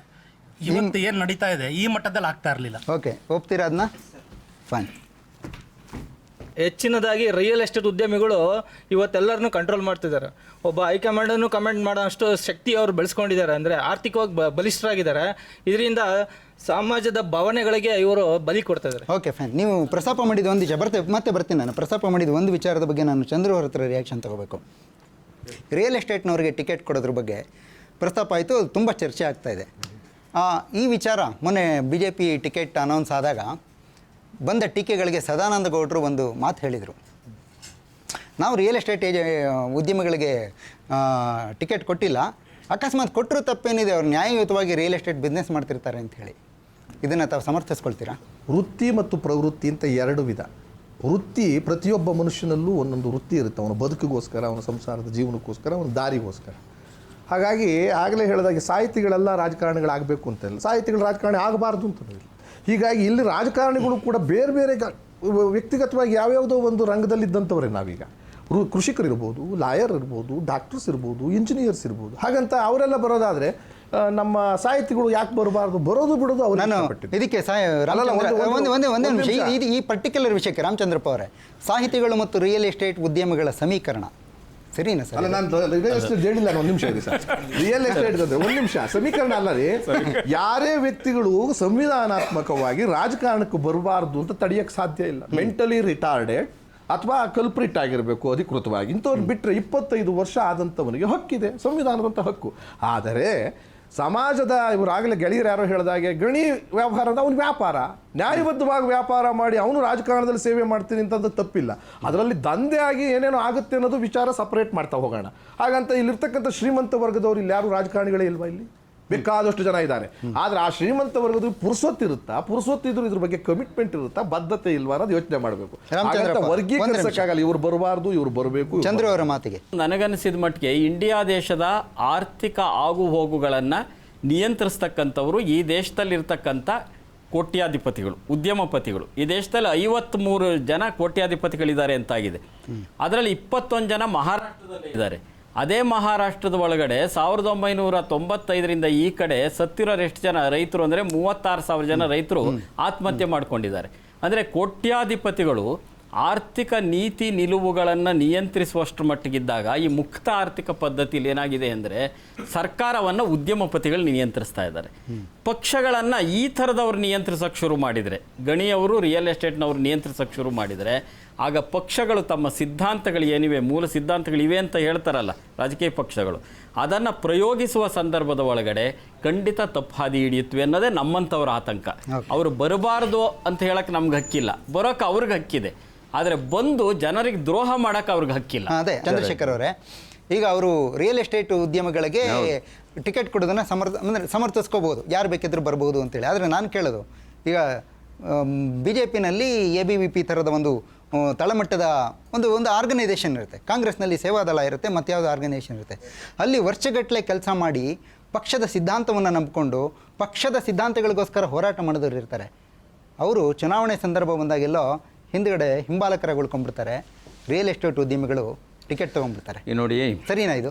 ಇಲ್ಲ, ಒಟ್ಟು ಎಲ್ಲ ಪಕ್ಷಗಳ ನೀವು ಈ ಭೂದಣಿಗಳು, ಗಣಿ ದಣಿಗಳು, ಈ ಥರ ಉದ್ಯಮಪತಿಗಳು ಏನಿದ್ದಾರೆ ಇವ್ರನ್ನ ತೊಗೊಂಡ್ರೆ ಒಂದು 15-20 ಜನ ಆಗ್ಬೋದು, 25 ಜನ ಆಗ್ಬೋದು, ನಿಜವಾದ ಬಲಿಷ್ಠರು ಅಂದರೆ ಪಕ್ಕದ ಜಿಲ್ಲೆಯಲ್ಲಿ ಇನ್ಫ್ಲೂಯೆನ್ಸ್ ಮಾಡುವಂಥವ್ರು, ಸೀಟ್ಗಳನ್ನು, ಚುನಾವಣೆಯನ್ನು, ಪ್ರಕ್ರಿಯೆಯನ್ನು ಎಲ್ಲವನ್ನು ಮಾಡುವಂಥವ್ರು ಒಂದು 15-20 ಜನ ಆಗ್ಬೋದು. ಅದು ಜಾಸ್ತಿ, ಯಾಕೆಂದರೆ ಬೇರೆ ಜಿಲ್ಲೆಗಳಲ್ಲಿ ಪ್ರಭಾವ ಹೋದಾಗ ಅದು ಸರಿಗೆ ಅದೇ ನಿಮ್ಮ ಮಾತಿಗೆ ಪೂರಕವಾಗಿ ನಾನು ಹೇಳಿದೆ. ರಾಮಚಂದ್ರಪ್ಪ ಅವರು ಒಂದು ವಿಚಾರ ಹೇಳಿದರು, ದೇಶದಲ್ಲಿ 56 ಜನ ಕೋಟ್ಯಾಧಿಪತಿಗಳಿದ್ದಾರೆ ಅಂತ. ಅವರು ಇಡೀ ದೇಶವನ್ನ ಕಂಟ್ರೋಲ್ ಮಾಡಬಹುದಾದ್ರೆ ಒಂದು ಪಾರ್ಟಿ 25 ಜನ ಕಂಟ್ರೋಲ್ ಮಾಡೋಕ್ಕಾಗಲ್ವಾ ಸರ್? ಇಡೀ ದೇಶ ಅವ್ರು ಕಂಟ್ರೋಲ್ ಮಾಡ್ತಾರೆ. ಪಾಲಿಸಿ ಲೆವೆಲ್ ಆರ್ಥಿಕ ವ್ಯವಸ್ಥೆ ಮೇಲೆ ಅವರು ಪಾಲಿಸಿ ಲೆವೆಲ್ನಲ್ಲಿ ಕೆಲವು ಸಂದರ್ಭಗಳಲ್ಲಿ ಹತೋಟಿ ಸಾಧಿಸ್ತಾರೆ. ನಾನೇನು ಅವ್ರ ಪರವಾಗಿ ಮಾತಾಡಬೇಕಲ್ಲ, ನಮ್ಮದು ಅವ್ರದ್ದು ನಿಲುವುಗಳು ಬಹುತೇಕ ಒಂದೇ ಇದೆ. ಉತ್ಪ್ರೇಕ್ಷೆ ಬೇಡ ರೀ ಇದು. ಏನಂತಂದರೆ ಆ 224 ಕ್ಷೇತ್ರದ ಹೇಳಿದೆ ನಾನು. ಇನ್ನು ಬಾಕಿ 150 ಜನ, 170 ಜನ, 180 ಎಲ್ಲಿಂದ ಬಂದರು ಅವರು? 40-45 ವರ್ಷಗಳಲ್ಲಿ ಆಗ್ತಾರೆ ಬದಲಾವಣೆ ಇದೆಯಲ್ಲ, a great example of democratisation ಅದು. ಓದಿ ಬರೆಯೋಕ್ಕೆ, ಔಪಚಾರಿಕವಾಗಿ ಓದಿ ಬರೆಯೋಕ್ಕೆ ಬರದೇ ಇರೋರು ಕೂಡ ಇವತ್ತು ಚುನಾಯಿತರಾಗಿ ಬರ್ತಾರೆ. ಹಳ್ಳಿ ಪ್ರದೇಶದಿಂದ ಬರ್ತಾರೆ, ಮೀಸಲಾತಿ ಕ್ಷೇತ್ರದಿಂದ ಬಂದ ಸ್ನೇಹಿತರುಗಳಿದ್ದಾರೆ. ಆ ಡೆಮಾಕ್ರಟೈಸೇಷನ್ ಆಗದೆ ಹೋದರೆ ಅವ್ರ ಅವಕಾಶ ಇರ್ತಾನೆ ಇರಲಿಲ್ಲ ಅವರಿಗೆ. ಅದು ಒಂದು ಕಡೆ ಇದೆ, ಜೊತೆಗೆ ಇದೂ ಇದೆ. ಇದೊಂದು ಡೆವಲಪಿಂಗ್ ಕಂಟ್ರಿ, ಇದು ಸಮಯನೂ ಬೇಕು. ನಾವು ತಾಳ್ಮೆ ಕಳ್ಕೊಂಡು ಇವರ 15 ಜನನೇ ಮುಖ್ಯ, 170 ಜನ ಮುಖ್ಯ ಅಂತ ಹೇಳೋಕ್ಕಾಗಲ್ಲ. ಇವತ್ತು ಯಾವುದೇ ಮುಖ್ಯಮಂತ್ರಿ ಆಗಲಿ ಒಂದು ರಾಜ್ಯದಲ್ಲಿ ಅಧಿಕಾರ ಗಳಿಸ್ಕೊಂಡು ನಡೆಸಬೇಕಾದ್ರೆ ಆ 150-160 ಜನದ ಬೆಂಬಲ ಇಲ್ಲದ್ರೆ ಮಾಡೋಕ್ಕೆ ಸಾಧ್ಯನೇ ಇಲ್ಲ ಇವತ್ತು. ಹಾಗಾಗಿ ಅವರು ತುಂಬ ಮುಖ್ಯ ಆಗ್ತಾರೆ. ಪ್ರೊಫೆಸರ್ ಸಾಹೇಬ್ರು ಒಂದು ಮಾತನ್ನು ಹೇಳಿದ್ರು, ಸಮಯಾವಕಾಶ ಬೇಕು ಅಂತ. ಹಿರೋಶಿಮಾ, ನಾಗಸಾಕಿ ಅಂತ ಅತ್ಯಂತ ಅಪಘಾತ ಹೊಂದಿದಂಥ ನಗರಗಳನ್ನು ಮಾದರಿಯಾಗಿ ಇಟ್ಕೊಂಡು ಇಡೀ ಜಪಾನು ಕೇವಲ 10-15 ವರ್ಷಗಳಲ್ಲಿ ಇಡೀ ಜಗತ್ತಿಗೆ ಶ್ರೀಮಂತ ರಾಷ್ಟ್ರವಾಗಿ ತೋರ್ಪಡಿಸೋದಾದರೆ 60 ವರ್ಷಗಳಾದರೂ ಕೂಡ ಇನ್ನು ನಾವು ಸಾಮಾಜಿಕ ಪ್ರಜ್ಞೆಯೇ ಹೊಂದಿಲ್ಲ. ಎಲ್ಲ ರಾಜಕಾರಣಿಗಳು ಅತ್ಯಂತ ಚಾಣಾಕ್ಷತನವಾಗಿ ಜನಗಳನ್ನ ವಂಚಿಸ್ತಾ ಇದ್ದಾರೆ. ಇದ್ರ ಬಗ್ಗೆ ಮೊದಲ ಬಾರಿಗೆ ಅವೇರ್ನೆಸ್ ಕ್ರಿಯೇಟ್ ಆಗಬೇಕಾಗಿದೆ. ಈ ಕೆಲಸ ಮೊದಲನೇದು ಆಗಬೇಕಾಗಿದೆ. ಒಬ್ಬ ವ್ಯಕ್ತಿ ಹೈದರಾಬಾದ್ ಕರ್ನಾಟಕದಲ್ಲಿ 15 ಜನ MLAಗಳನ್ನ ಕಂಟ್ರೋಲ್ ಮಾಡೋದಾದರೆ, ದಕ್ಷಿಣ ಕನ್ನಡದಲ್ಲಿ ಹಾಸನ, ಮಂಡ್ಯ ವಿಭಾಗದಲ್ಲಿ ಒಬ್ಬ ವ್ಯಕ್ತಿ 25 ಜನ MLAಗಳನ್ನ ಕಂಟ್ರೋಲ್ ಮಾಡೋದಾದರೆ, ಒಂದು ಜಾತಿಯ ಒಬ್ಬ ವ್ಯಕ್ತಿ ಇಡೀ 65-70 ಜನ ಕಂಟ್ರೋಲ್ ಮಾಡೋದಾದರೆ, ಈ ದೇಶಕ್ಕೆ ಬಡವರಿಗೆ, ದೀನ ದಲಿತರಿಗೆ ಯಾರು ಅವರಿಗೆ ಆಶ್ರಯ ಕೊಡ್ತಕ್ಕಂಥವ್ರು? ಅವ್ರನ್ನ ಯಾರು ಅನ್ಎಜುಕೇಟೆಡ್ಸ್ ರಾಜಕೀಯಕ್ಕೆ ಬರಬಾರ್ದು ಅಂತಲ್ಲ, ಅವರಿಗೆ ಒಂದು ಮಾನದಂಡ ಇರಬೇಕು. ಈಗಲೂ ಕೂಡ ಕಾಲ ಮಿಂಚಿಲ್ಲ. ರಾಜಕಾರಣಿಗಳು ಜನರ ವಂಚಿಸುವುದನ್ನು ಕಮ್ಮಿ ಮಾಡಬೇಕು, ಆತ್ಮಾವಲೋಕನ ಮಾಡ್ಕೋಬೇಕು, ಆತ್ಮ ಪ್ರಜ್ಞೆಗೆ ತಕ್ಕಂತೆ ಅವ್ರು ನಡ್ಕೋಬೇಕಾಗ್ತದೆ, ನಮ್ಮನ್ನೆಲ್ಲ ನಡೆಸಬೇಕಾಗ್ತದೆ. ಓಕೆ, ಚಂದ್ರಶೇಖರ್ ಅವರೇ, ಈಗ ಒಂದೇ ನಿಮಿಷ ಅವರ ಮಾತಿಗೆ ತಮ್ಮ ಪ್ರತಿಕ್ರಿಯೆ ಕೇಳ್ತೀನಿ. ಪ್ರಾಮಾಣಿಕವಾಗಿ ಹೇಳಿ ಸರ್, ಎಲೆಕ್ಷನಲ್ಲಿ ಕಂಟೆಸ್ಟ್ ಮಾಡಲಿಕ್ಕೆ ಒಬ್ಬ ರಾಜಕಾರಣಿ ಹತ್ರ ದುಡ್ಡು ಬೇಕಾ ಬೇಡವಾ? ಹಣ, ಭಾಳ ಹಣ, ಬರೀ ಸಾಮಾನ್ಯ ಹಣ ಅಲ್ಲ, ಅಪಾರ ಹಣ ಗಳಿಸ್ಕೊಂಡು ರಾಜಕೀಯಕ್ಕೆ ಬಂದಿರೋರಿಗೆ ಕೊಬ್ಬಿದೆ. ಹಣದ ಕೊಬ್ಬಿದೆ ಅವರಿಗೆ. ಅದನ್ನು ನಾವು ನೀವು ಎಲ್ಲ ಸೇರಿ ಒಂದಲ್ಲ ಒಂದು ರೀತಿ ಅದಕ್ಕೊಂದು ಲಕ್ಷ್ಮಣ ರೇಖೆ ಇದೆ ಅಂತ ತೋರಿಸ್ಬೇಕು ಅವರಿಗೆ. ನಮ್ಗೆ ಇಡೀ ಸಿಸ್ಟಮಲ್ಲಿ ಅದು ಮಾಡಬೇಕು. ಅದನ್ನು ನಿಮ್ಮ ಹಣದಿಂದ ನೀವು ಇಷ್ಟ ಬಂದಂಗೆ ಮಾಡೋಕ್ಕಾಗಲ್ಲ ಅಂತ ಚಂದ್ರು ಅವ್ರು ಹೇಳ್ತಿದ್ರಲ್ಲ, ಹಣದಿಂದ ಮಾಡೋದು ಎಲ್ಲನೂ ಮಾಡೋಕ್ಕಾಗಲ್ಲ ಅಂತ. ಖಂಡಿತ ಸರಿ, ಅದು ತುಂಬ ಸಂಕೀರ್ಣತೆಯಿಂದ ಕೂಡಿದ ಈ ರಾಜಕೀಯ ವ್ಯವಸ್ಥೆ ಇದು. ನಾವು ಭಾಳ ಒಂಥರ ಸರಳವಾಗಿ ನೋಡಬಾರ್ದು ಇದು. ಆದರೆ ಅವರ ಪ್ರಭಾವ ಹೆಚ್ಚುತ್ತಿದೆ, ಕಂಟ್ರೋಲ್ ಅಂತ ಹೇಳೋದು ಬೇಡಿ, ಪ್ರಭಾವ ಹೆಚ್ಚುತ್ತಿದೆಯಲ್ಲ, ಅದನ್ನು ನಾವು ಹಿಮ್ಮೆಟ್ಟಿಸಬೇಕು. ನಿಮ್ಮ ಹಣದ ಕೊಬ್ಬನ್ನು ನಾವಿಡೀ ರಾಜ್ಯವನ್ನು ನಮ್ಮ ಕೈಯಲ್ಲಿ ತೊಗೊಳ್ತೀವಿ ಅಂತ ಹೇಳೋದು ಸಾಧ್ಯವಿಲ್ಲ ಅನ್ನೋದು ಜನರ ಒಂದು ಮೂವ್ಮೆಂಟು ಆಗಬೇಕು. ಬಟ್ ನಿಮ್ಗೆ ಇನ್ನೊಂದು ಸಾರಿ ನಾನು ಈ ಮಾತು ನಿಜವಾಗ್ಲೂ ಹೇಳ್ತೀನಿ. ಇವತ್ತು ಬಹುತೇಕ ಶಾಸಕರಿದಾರಲ್ಲ, ಅವರು ಇಂಥ ಹಣ ಇಲ್ಲದೆ ಈಗಲೂ ಕೆಲಸ ಮಾಡೋರು ಹಳ್ಳಿಗಳಲ್ಲಿ, ರೈತ ಪ್ರತಿನಿಧಿಗಳು ಎಲ್ಲ ಬರ್ತಾ ಇದ್ದಾರೆ. ಇವಾಗ KS ಪುಟ್ಟಣ್ಣಯ್ಯನವ್ರು ಇರ್ಬೋದು, ನಮ್ಮ ಕುರುಬೂರ್ ಶಾಂತಕುಮಾರ್ ಇರ್ಬೋದು, ನೀವು ಯಾವ ದಣಿನೂ ನಿಲ್ಲಿಸಿದ್ರು ಅವ್ರೇನು ಹೆದರೋದಿಲ್ಲ. ಅವರು ಆ ಒಂದು ಸ್ವಾಭಿಮಾನ ಇದೆ ಅವರಿಗೆ, ಗೊತ್ತಾಯ್ತಾ? ಅದನ್ನು ಉತ್ತೇಜನ ಕೊಡಬೇಕು. ಓಕೆ, ದುಡ್ಡು ಇಟ್ಕೊಂಡು ರಾಜಕಾರಣಕ್ಕೆ ಬಂದವ್ರಿಗೆ ಒಂದು ಕೊಬ್ಬಿರುತ್ತೆ, ಆ ಕೊಬ್ಬನ್ನು ದಮನ ಮಾಡಬೇಕು ಅಂಥೇಳಿ ರಾಜಕೀಯ ಪಕ್ಷಗಳಿಗೆ ಆ ಶಕ್ತಿ ಇದೆಯಾ ಸರ್? ಪ್ರಶ್ನೆ ಏನಂದರೆ, ಒಟ್ಟು ಸನ್ನಿವೇಶ ಸ್ವಲ್ಪ ಕಲುಷಿತಗೊಂಡಿದೆ. ಇದರಲ್ಲಿ ಯಾರು ಮುಂಚೂಣಿಯಲ್ಲಿರಬೇಕಾಗಿತ್ತೋ, ಮುನ್ನೆಲೆಯಲ್ಲಿರಬೇಕಾಗಿತ್ತೋ ಅಂಥವ್ರಿಗೆ ಹಿನ್ನಡೆ ಆಗಿದೆ. ಆ ಹಿನ್ನಡೆ ಅನುಭವಿಸ್ತಾ ಇರತಕ್ಕಂಥವ್ರು ಮುಂದಕ್ಕೆ ಬರಬೇಕು ಅನ್ನೋ ಪ್ರಶ್ನೆ ಇದೆಯಲ್ಲ, ಅದೇನೇ ನಿಜವಾಗಿ ಮೌಲ್ಯ ಇರತಕ್ಕಂಥವ್ರು, ತತ್ವಬದ್ಧರಾಗಿರ್ತಕ್ಕಂಥವ್ರು ಬರಬೇಕು ಅಂತ. ಕೊಬ್ಬಿದ ಜನ ಇದ್ದಾರಲ್ಲ, ಹಣದಿಂದ ಕೊಬ್ಬಿದ ಜನ, ಹಣದ ಅಹಂಕಾರ ಇರೋ ಜನ ಈ ಮೌಲ್ಯಗಳನ್ನೇ ಮಣ್ಣುಮುಕ್ಸುವಷ್ಟು ಶಕ್ತವಂತರಾಗ್ಬಿಟ್ರೆ ಏನು ಗತಿ ಪ್ರಜಾಪ್ರಭುತ್ವದ್ದು? ಇದು ಇವತ್ತು ನಮ್ಮ ಸಮಾಜವನ್ನು ಕಾಡಿಸ್ತಿರೋದು. ಅದಕ್ಕೆ ರಾಜಕೀಯ ಪಕ್ಷಗಳು ಅವಕಾಶ ಕೊಡದೇ ಇದ್ರೆ ಆ ರಾಜಕೀಯ ಪಕ್ಷಗಳು ಆದರ್ಶವೇ ಆಗ್ತವೆ. ಒಂದು ವಿಚಾರ ಬಂತು ಅಂದರೆ ಹಣದ ಪ್ರಭಾವದಿಂದ ರಾಜಕೀಯಕ್ಕೆ ಬಂದವರಿಗೆ ಒಂದು ಕೊಬ್ಬಿರುತ್ತೆ, ಆ ಕೊಬ್ಬನ್ನು ದಮನ ಮಾಡಬೇಕು ಅನ್ನೋ ವಿಚಾರ. ಆ ದಮನ ಮಾಡೋ ಕ್ರಿಯೆ ಬಹುಶಃ ವ್ಯವಸ್ಥೆ ಒಳಗಡೆಯಿಂದನೇ ಆಗಬೇಕು. ನನಗೆ ಪ್ರೊಫೆಸರ್ ಚಂದ್ರಶೇಖರ್ ಅವರು ಒಂದು ಮಾತು ಹೇಳಿದರು, ಕ್ರಿಮಿನಲ್ಗಳಿಗೆ ಟಿಕೆಟ್ ಕೊಡೋದ್ರ ಬಗ್ಗೆ, ಅಂದರೆ ಅವರನ್ನು ಅವಾಯ್ಡ್ ಮಾಡಲಿಕ್ಕೆ ತುಂಬ ಪ್ರಯತ್ನಗಳು ನಡೀತಾ ಇದೆ ಅಂತ. ನಂತರ ಒಂದಿಷ್ಟು ಸ್ಟ್ಯಾಟಿಸ್ಟಿಕ್ಸ್ ಇದೆ ಸರ್, ಹೇಳಿಬಿಡ್ತೇನೆ. ಲಾಸ್ಟ್ ಟೈಮ್ ಎಲೆಕ್ಷನ್ನಲ್ಲಿ 2004 ಎಲೆಕ್ಷನ್ಸ್ ಆಗ ಅಭ್ಯರ್ಥಿಗಳಾಗಿದ್ದವರು ಎಲ್ಲ, ಅಂದರೆ ಲೋಕಸಭೆ ಮತ್ತು ಅದ್ರ ಜೊತೆಗೆ ನಡೆದ ವಿಧಾನಸಭೆ ಚುನಾವಣೆಯಲ್ಲಿ ಅಭ್ಯರ್ಥಿಗಳಾಗಿದ್ದವ್ರ ಪೈಕಿ 29 ಜನರ ಮೇಲೆ ಪತ್ನಿ ಪೀಡನೆ ಆರೋಪ ಇತ್ತು, 19 ಜನರ ಮೇಲೆ ಚೆಕ್ ಬೌನ್ಸ್ ಆರೋಪ ಇತ್ತು, 117 ಜನ ತಲಾ ಅಟ್ಲೀಸ್ಟ್ ಒಬ್ಬೊಬ್ಬರು 2 ಬಿಸ್ನೆಸ್ಗಳನ್ನು ಬ್ಯಾಂಕ್ರಪ್ಟ್ ಮಾಡಿ ಬಂದಿದ್ದರು, 3 ಜನರ ಮೇಲೆ ಹಲ್ಲೆ ಆರೋಪ ಇತ್ತು, ಅರೆಸ್ಟ್ ಆಗಿದ್ದರು, 71 ಜನ ಸಾಲ ವಾಪಸ್ ಮಾಡದೇ ಇದರಿಂದ ಬ್ಯಾಂಕ್ಗಳಿಂದ ಕೇಸ್ ಹಾಕಿಸ್ಕೊಂಡಿದ್ರು, 8 ಜನ ಅಂಗಡಿಯಲ್ಲಿ ಕಳ್ಳತನ ಮಾಡೋಕ್ಕೆ ಸಿಗಾಕೊಂಡಿದ್ರು, 84 ಜನರ ಮೇಲೆ ಕುಡಿದು ಡ್ರೈವ್ ಮಾಡಿದ ಆಪಾದನೆ ಇತ್ತು, 100 MP ಮೇಲೆ ಕ್ರಿಮಿನಲ್ ಕೇಸ್ಗಳಿದ್ವು. ಇಷ್ಟೆಲ್ಲ ಇರುವಾಗ ನಾವು ಕ್ರಿಮಿನಲ್ಗಳನ್ನ ಅವಾಯ್ಡ್ ಮಾಡಬೇಕು ಅನ್ನೋದು ಸದುದ್ದೇಶ. ಅದು ಸಾಧ್ಯ ಆಗ್ತಾ ಇದೆಯಾ ಸರ್? ಇದು ಮಿಕ್ಸಪ್ ಮಾಡಬಾರ್ದು. ಇದು ಇನ್ಫ್ಯಾಕ್ಟ್ ನನ್ನ ಹತ್ರ ಇನ್ನೂ ರೀಸೆಂಟ್ ಫಿಗರ್ಸ್ ಇದೆ, ಇನ್ನೊಂದು 3, 4, 5 ಇನ್ನೂ ಜಾಸ್ತಿ ಆಗಿದೆ ಅದಕ್ಕೆ. ಅಲ್ಲ, ನಿಜವಲ್ಲೂ ನಾನು ಗಂಭೀರವಾಗಿ ಹೇಳಿ. ಕರೆಕ್ಟ್. ನನಗೆ ಕ್ರಿಮಿನಲೈಸೇಷನ್ ಆಫ್ ಪೊಲಿಟಿಕ್ಸ್ ಬಗ್ಗೆ ಬರ್ತಾ ಇದೆ. ನಾನು ಇಲ್ಲಿ ಆಡಿಯನ್ಸ್ನ ಕೇಳಲಿಕ್ಕೆ ಇಷ್ಟಪಡ್ತೇನೆ. ಇವತ್ತು ರಾಜಕಾರಣದಲ್ಲಿ ಈಗ ಮೊನ್ನೆ ಎಲ್ಲ ಟಿಕೆಟ್ ಹಂಚಿಕೆ ಎಲ್ಲ ಮುಗಿದಿಲ್ಲ, ನಡೀತಾ ಇದೆ ಇನ್ನೂ. ಅದು ಬಹುಶಃ ಎಲೆಕ್ಷನ್ ಆಗೋ ತನಕ ನಡೀತಾ ಇರುತ್ತೆ. ಕ್ರಿಮಿನಲ್ಗಳು ಒಂದು ಹೆಜ್ಜೆ ಒಳಗಡೆ ಇಟ್ಟಿದ್ದಾರೆ ಅನ್ನೋ ಅನುಮಾನ. ಕ್ಯಾಂಡಿಡೇಟ್ಗಳನ್ನ ಸೆಲೆಕ್ಟ್ ಮಾಡುವಾಗ ಪ್ರಾಮಾಣಿಕವಾಗಿ ಸೋಷಿಯಲಿಸ್ಟಿಕ್ ಥಿಂಕಿಂಗ್ ಇರೋರನ್ನ, ಬೇಸಿಕ್ ಲೆವೆಲಲ್ಲಿ ದುಡಿತಾ ಇರೋರನ್ನ, ತಳಮಟ್ಟದ ಅವ್ರನ್ನ ಅರ್ಥ ಮಾಡಿಕೊಂಡು ಪಕ್ಷಕ್ಕೆ ದುಡಿದಿರ್ತಾರೆ. 5 ವರ್ಷ, 10 ವರ್ಷ, 15 ವರ್ಷ ದುಡಿದಿರ್ತಾರೆ. ಇವತ್ತಿನ ದಿವಸ ದಿಢೀರಂತ ಒಂದೊಂದು ಉನ್ನತ ಅಧಿಕಾರಿಗಳು ಅಧಿಕಾರದಲ್ಲಿ ಇದ್ಕೊಂಡು ಅಲ್ಲೇ ಸರ್ವಿಸ್ ಮಾಡದೆ ದಿಢೀರಂತ ಅಲ್ಲಿ ರಿಸೈನ್ ಕೊಟ್ಟು ಅಲ್ಲಿ ಬಂದು ಕ್ಷೇತ್ರ ಸ್ಪರ್ಧಿಸಬೇಕು ಅಂತಂದರೆ ಅವ್ರು ಅಲ್ಲೇ ಮಾಡದೇ ಇರೋದನ್ನು ಬಂದು ರಾಜಕೀಯದಲ್ಲಿ ಏನು ಬಹುಶಃ ಇದು ಚರ್ಚೆ ಮಾಡಲಿಕ್ಕೆ ಯೋಗ್ಯವಾದ ವಿಚಾರ ಅಂತ ಅನ್ಸುತ್ತೆ. ಬರ್ತೀನಿ ಮತ್ತೆ ನಾನು ಒಂದು ನಿಮಿಷ. ಮತ್ತೆ ವಾಸ್ತವಿಕತೆ ಏನಂದರೆ ರಾಜಕೀಯದಲ್ಲಿ ನಡೆಯುತ್ತಿರುವಂಥ ಅನಾಚಾರಗಳೇ ವಾಸ್ತವಿಕ, ಇದು ಸತ್ಯ. ಇಲ್ಲಿ ಕ್ರಿಮಿನಲೈಸೇಷನ್ ಆಗ್ತಾ ಇಲ್ವಾ? ಭ್ರಷ್ಟಾಚಾರ ಇಲ್ವಾ? ಅಧಿಕಾರಕ್ಕಾಗಿ ನಡೆಸುವಂಥ ಡೊಂಬರಾಟ ಇಲ್ವಾ? ಇದನ್ನೆಲ್ಲ ನಾವು ಭಾಳ ಪಾರದರ್ಶಕವಾಗಿ ಯೋಚನೆ ಮಾಡಿದಾಗ ನಮ್ಗೆ ಉತ್ತರ ಸಿಗ್ತದೆ.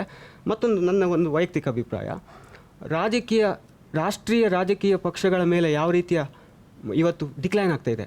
ಚುನಾವಣೆಯಲ್ಲಿ ಕೇಂದ್ರ ರಾಜಕಾರಣದಲ್ಲೂ ಗೊತ್ತಾಗ್ತಾ ಇದೆ, ರಾಜ್ಯ ರಾಜಕಾರಣದಲ್ಲೂ ಗೊತ್ತಾಗ್ತಾ ಇದೆ. ಈ ಡಿಕ್ಲೈನ್, ಅವನತಿ ಎನ್ನುವಂಥದ್ದು ಪ್ರಾದೇಶಿಕ ಪಕ್ಷಗಳ ಪ್ರಸಿದ್ಧತೆಯಿಂದ ಬರ್ತಾ ಇದೆ. ಅಂದರೆ ಹೆಚ್ಚುತ್ತಿರುವ ಪ್ರಾದೇಶಿಕ ಪಕ್ಷಗಳ ಒಂದು ಪಾಪ್ಯುಲಾರಿಟಿ ಅನ್ನುವಂಥದ್ದು ರಾಷ್ಟ್ರೀಯ ಪಕ್ಷಗಳು ಸಂಪೂರ್ಣವಾಗಿ ಅದರ ಮೇಲೆ ಜನರಿಗೆ ವಿಶ್ವಾಸ ಇಲ್ಲ, ನಂಬಿಕೆ ಇಲ್ಲ, ಅದರ ಫೇಲ್ಯೂರನ್ನು ತೋರಿಸ್ತಾ ಇದೆಯಾ? ಮತ್ತು ನೀವು ಹೇಳಿದಾಗೆ ಇದು ಒಂದು ಪ್ರಜಾಪ್ರಭುತ್ವ ಪ್ರಕ್ರಿಯೆ ಅಲ್ವಾ, ಹೆಚ್ಚುತ್ತಿರುವ ರೀಜನಲಿಸಮ್, ಪ್ರಾದೇಶಿಕತೆ. ಓಕೆ, ಇಲ್ಲಿ ಕ್ರಿಮಿನಲೈಸೇಷನ್ ಆಫ್ ಪೊಲಿಟಿಕ್ಸ್ ಬಗ್ಗೆ ಬಂತು. ಅಧಿಕಾರಿಗಳು ರಾಜಕಾರಣಕ್ಕೆ ಬರೋದ್ರ ಪ್ರಸ್ತಾಪ ಆಯಿತು. ಚಂದ್ರು ಅವರೇ, ಅಧಿಕಾರಿಗಳು ಇದ್ದಕ್ಕಿದ್ದಂಗೆ ದಿಢೀರ್ ಅಂತೇಳಿ ರಿಟೈರ್ಮೆಂಟ್ ತೊಗೊಂಡು ರಾಜಕೀಯಕ್ಕೆ ಬಂದ್ಬಿಡ್ತಾರೆ. ಏನು ಮಾಡ್ತಾರೆ ಸರ್ ಅಧಿಕಾರದಲ್ಲಿ? ಅಧಿಕಾರಿ ಆಗಿದ್ದಾಗಲೇ ಏನು ಮಾಡಲಿಲ್ಲ, ರಾಜಕಾರಣಿ ಆದಾಗ ಏನು ಮಾಡ್ತಾರೆ ಅನ್ನೋ ಪ್ರಶ್ನೆ ಹೇಳ್ತಾ ಇದ್ದೀನಿ. ಒಂದು ಪಕ್ಷದ ವಕ್ತಾರನಾಗಿ ಬೇಡ, ಯಾಕೆಂದ್ರೆ ಸಿದ್ಧಾಂತಗಳು ಏನಾದರೂ ಇರಬೇಕು. ಯಾವ ಕಾರಣಕ್ಕೂ ಇಂತಹ ಬೆಳವಣಿಗೆಗಳಿಗೆ ನಾವು ಹೆಚ್ಚು ಪ್ರೋತ್ಸಾಹವನ್ನು ಕೊಡಬಾರ್ದು. ಯಾವುದೇ ಪಕ್ಷಗಳಿಗೆ ತಮ್ಮ ಕೆಲಸಗಳು ಸೀಮಿತವಾಗಿ ಅನುಭವ ಇರತಕ್ಕಂಥದ್ದು ಮತ್ತೊಂದು ಇರುತ್ತೆ. ಅವ್ರು ಬರಬಾರ್ದು ಅಂತ ಹೇಳಿಲ್ಲ. ದಿಢೀರಂತ ಒಂದು ಅಧಿಕಾರಕ್ಕೋಸ್ಕರವಾಗಿ, ಅವಕಾಶಕ್ಕೋಸ್ಕರವಾಗಿ ಬರ್ತಕ್ಕಂಥ ವಿಧಾನವನ್ನು ತಪ್ಪು. ನಾನು ಅದನ್ನು ಖಂಡಿಸ್ತಾ ಇದ್ದೀನಿ. ಆ ಥರ ನಿಮ್ಮ ಪಕ್ಷದಲ್ಲಿ ಆಗ್ತಿರೋದನ್ನ ಖಂಡಿಸ್ತೀರಾ? ನಾನು ಅದನ್ನು ಹೇಳ್ತಾ ಇದ್ದೀನಲ್ಲ, ನಾನು ಅದನ್ನು ಖಂಡಿಸ್ತಾ ಇದ್ದೀನಿ. ನಾನೊಂದು ಉದಾಹರಣೆ ಹೇಳಿಬಿಡ್ತೀನಿ ಇದಕ್ಕೆ. ಅಂದರೆ ನಾನು ಹೆಸರು ಹೇಳ್ತಾ ಇಲ್ಲ, ಯಾರೋ ಒಬ್ಬ ಅಧಿಕಾರಿ, ಸ್ಪೆಸಿಫಿಕ್ ಆಗಿ ಹೇಳ್ತೀನಿ, ಯಾರೋ ಒಬ್ಬ ಅಧಿಕಾರಿ ಯಾವುದೋ ಒಂದು ಹಗರಣದಲ್ಲಿ, ಭ್ರಷ್ಟಾಚಾರದ ಆರೋಪದಲ್ಲಿ, ಕೃತಿ ಚೌರ್ಯದ ಆರೋಪದಲ್ಲಿ ಸಿಗಾಕೊಂಡಿರ್ತಾರೆ, ಡಿಸ್ಮಿಸ್ ಆಗಿರ್ತಾರೆ. ರಾಜ್ಯಪಾಲರು ಡಿಸ್ಮಿಸ್ ಮಾಡಿರ್ತಾರೆ. ರಾಜ್ಯಪಾಲರ ಬಗ್ಗೆ ಏಕವಚನದಲ್ಲಿ ಮಾತಾಡಿರ್ತಾರೆ. ಅವ್ರಿಗೆ ಪಕ್ಷ ಕರೆದು ಟಿಕೆಟ್ ಕೊಡುತ್ತೆ, ಆ ಸ್ಥಳೀಯ ಕಾರ್ಯಕರ್ತರಿಗೆ ದೂರ ಇಡುತ್ತೆ. ಯಾಕೆ ಸರ್ ಈ ಥರದ್ದು? ಯಾಕೆ ವ್ಯಕ್ತಿಗತವಾಗಿ ಏನು ಕೇಳ್ತಾರೆ ನನಗೆ ಅರ್ಥ ಆಗಿದೆ. ನಾನೇ ಹೇಳ್ತಿದ್ದೇನಲ್ಲ, ಅಂತ ಒಟ್ಟು ಯಾವುದೇ ಅಧಿಕಾರಿಗಳನ್ನು ಕೂಡ ಇದಕ್ಕೆ ಪ್ರೋತ್ಸಾಹನೆ ಕೊಡಬಾರ್ದು. ಕ್ರಿಮಿನಲ್ ಅದು 2ನೇ ಭಾಗ. ಯಾವ ಕ್ರಿಮಿನಲ್ ಅದನ್ನು ನೀವು ಪಾರ್ಟಿ ಒಳಗಡೆ ವಿರೋಧ ಮಾಡಿದ್ದೀರಾ? ಪಾರ್ಟಿ ಒಳಗಡೆ ಈಗ ತಾನೇ ಗೊತ್ತಾಗಿರೋದು ನನಗೂ ಕೂಡ. ಟಿಕೆಟ್ ಬಗ್ಗೆ ನನಗೆ ಗೊತ್ತಾಗುತ್ತೆ. ನಾನು ಟಿಕೆಟ್ ಕೊಡೋ ಸಮಿತಿಲಿ ಇಲ್ವಲ್ಲ. ಅದಕ್ಕೆ ಹೇಳಿದೆ. ಒಂದು ನಿಮಿಷ, ನಾನು ಹೇಳ್ತಿರೋದು ಸಂಪೂರ್ಣವಾಗಿ ಅಂತಹ ಯಾವುದೇ ಸ್ವಲ್ಪ ಬೆಂಬಲವನ್ನು ಯಾವುದೇ ಪಕ್ಷಗಳು ಮಾಡಬಾರ್ದು. ಅನಿವಾರ್ಯವಾಗೋ ವಿಚಾರ. ಡಾಕ್ಟರ್ ರಾಧಾಕೃಷ್ಣನ್ ಮೇಷ್ಟ್ರಾಗಿದ್ದವ್ರನ್ನ ಕರ್ಕೊಂಡ್ಬಂದು ಏನೋ ಮಾಡಿದಾಗ ರಾಷ್ಟ್ರದ ಒಂದು ಆಸ್ತಿ ಇದ್ದಾಗ ಅಂಥದ್ದು ಹುಡುಕೊಂಡು ಮಾಡ್ತಕ್ಕಂಥದ್ದು ಬೇರೆ. ಅದಕ್ಕೆ ಅಪ್ಪರ್ ಹೌಸ್ ಇದೆ. ಅಪ್ಪರ್ ಹೌಸ್ ಏನಕ್ಕಿದೆ? ಅದು 12ನೇ ಶತಮಾನದಲ್ಲಿ ಬಸವಣ್ಣವರೇ ಬೀಜ ಬಿತ್ತಿದಂಥ ವಿಚಾರ. ಅದೇನು ಅಂತಂದರೆ ಚಿಂತಕರು, ಚುನಾವಣೆಯಲ್ಲಿ ಗೆಲ್ಲಕ್ಕಾಗದೇ ಇರೋರು, ಸಾಮರ್ಥ್ಯ ಇರೋರು, ಪ್ರತಿಷ್ಠಿತ ವ್ಯಕ್ತಿಗಳನ್ನು ಕರ್ಕೊಂಡು ಬಂದು ಕುಂಡ್ರಿಸಿ ನಿಮ್ಮ ಶಾಸನವನ್ನು ಮಾಡಿ ಅಂತ. ಅಂಥ ಕಡೆಗೆ ಯಾರನ್ನು ಬೇಕಾದ್ರೂ ತರಲಿ, ಅದು ಬಿಟ್ಟು ಇಂಥ ಕಡೆ ತರಬಾರ್ದು. ನಾನು ಈ ಸಂದರ್ಭದಲ್ಲಿ ರಾಮಚಂದ್ರಪ್ಪ ಅವ್ರ ಹತ್ರ ಬರ್ತೀನಿ. ಹಕ್ಕು ಕಳ್ಕೊ. ರಾಜಕೀಯ ಪಕ್ಷಗಳು ನಮಗೆ ಚಾಯ್ಸ್ ಕೊಟ್ಟಿದೆ ಸರ್. ಓಟ್ ಹಾಕಬೇಕು, ಹೌದು. ನಾನು ಮತಗಟ್ಟೆಗೆ ಹೋಗ್ತೀನಿ, ಅಲ್ಲಿರೋ ಪಟ್ಟಿ ನೋಡ್ತೀನಿ, ಎಲ್ಲ ಪಕ್ಷಗಳದ್ದು ಅಭ್ಯರ್ಥಿಗಳ ಪಟ್ಟಿ ನೋಡ್ತೀನಿ. ನನಗೆ ಯಾರಿಗೂ ಹಾಕಲೇಬೇಕು ಅಂತ ಅನ್ನಿಸದೇ ಇರುವಾಗ ನಾನು ಏನು ಮಾಡಬೇಕು ಸರ್? ಸಾಮಾನ್ಯವಾಗಿ ಮತಗಟ್ಟೆಗೆ ಹೋಗಿ ವಾಪಸ್ ಬಂದವರಿಲ್ಲ. ಇದೆಲ್ಲ ನಾವು ಅಲ್ಲ, ಅನಿವಾರ್ಯ ಅಂತ ಯಾರೋ 4 ಜನದಲ್ಲಿ ಒಬ್ರಿಗೆ ಓಟ್ ಹಾಕ್ತಾರೆ. ಪೂರೈಸ್ತೀನಿ ನಾನು. ಹಾಂ, ಮತಗಟ್ಟೆಗೆ ಹೋಗದೆ ಇರ್ಬೋದು, ಯಾರಯ್ಯ ಇವನ್ಗೆ ಓಟ್ ಹಾಕಿ ಯಾಕಯ್ಯ ಏನು ಮಾಡಬೇಕಾಗಿದೆ ಅಂತೇಳಿ. ಆದರೆ ಮತಗಟ್ಟೆಗೆ ಹೋಗೋನಿದಾನಲ್ಲ, ಅವ್ನು ಇಂಥವ್ರಿಗೆ ಒತ್ತಬೇಕು ಅಂತಲೇ ಹೋಗಿರ್ತಾನೆ, ಅವನು ಒತ್ತು ಬರ್ತಾನೆ ಯಾರಿಗಾದ್ರೂ. ಬಹುಶಃ ಇವತ್ತು ಮತಗಟ್ಟೆಗೆ ಹೋಗೋದಕ್ಕಿಂತ ಮುಂಚೆ ನಾವು ಚಿಂತನೆ ನಡೆಸಬೇಕಾಗಿರುತ್ತೆ.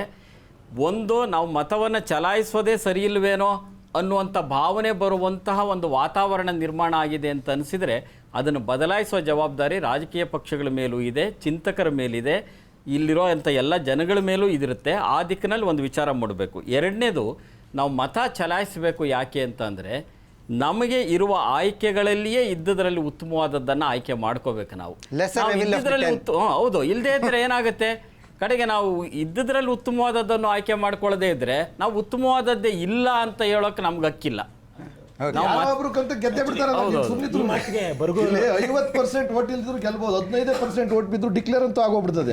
ಅದಕ್ಕೆ ಅವಳ ಹಾಳು ಮಾಡ್ತಿರಲ್ಲ, ಇನ್ನೂ ಕೆಟ್ಟವ್ರು ಬರ್ತಾರಲ್ಲ, ಅದಕ್ಕೆ ಚಾಯ್ಸು ಕಂಪಲ್ಸರಿ ಮಾಡಿ ಅಂತ ಹೇಳೋದು ನಾವು. ಅವ್ರ ಈ ಮಾತಿಗೆ ನಾನು ಪ್ರತಿಭಟನೆ ಸಲ್ಲಿಸ್ತೀನಿ. ಯಾಕೆ ಅಂದ್ರೆ ಲೆಸರ್ ಆಫ್ 2 ಈವಿಲ್ಸ್ ಅಂತ ಏನು ಹೇಳ್ತೀರಾ, ಲೆಸರ್ ಆಫ್ 2 ಈವಿಲ್ಸ್ ಅಂತ ನೀವೇನು ಹೇಳ್ತೀರಾ, ಅವ್ನಿಗೆ ಲೆಸರ್ ಈವಿಲ್ ಅದು ಹೇಗೆ ಒಳ್ಳೆಯವನಾಗೋದಕ್ಕೆ ಸಾಧ್ಯ? ನಾವು ಈ ಥರ ಚಾಯ್ಸ್ಗಳು ನಮ್ಮ ಸಮಾಜ, ನಮ್ಮ ಜನರ ಮೇಲೆ ಹೇರಿ ಕಡಿಮೆ ಭ್ರಷ್ಟನ್ನ, ಕಡಿಮೆ ದುಷ್ಟನ್ನ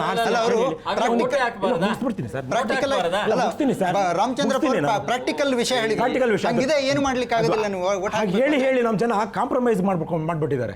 ಜನ ಪೂರ್ತಿ ಕಾಂಪ್ರಮೈಸ್ ಆಗೋದಕ್ಕೆ ಅವಕಾಶ ಮಾಡಿಕೊಡ್ತಾರೆ. ಎರಡು ಒಟ್ಟಿಗೆ ಹೋಗ್ಬೇಕ್ರಿ.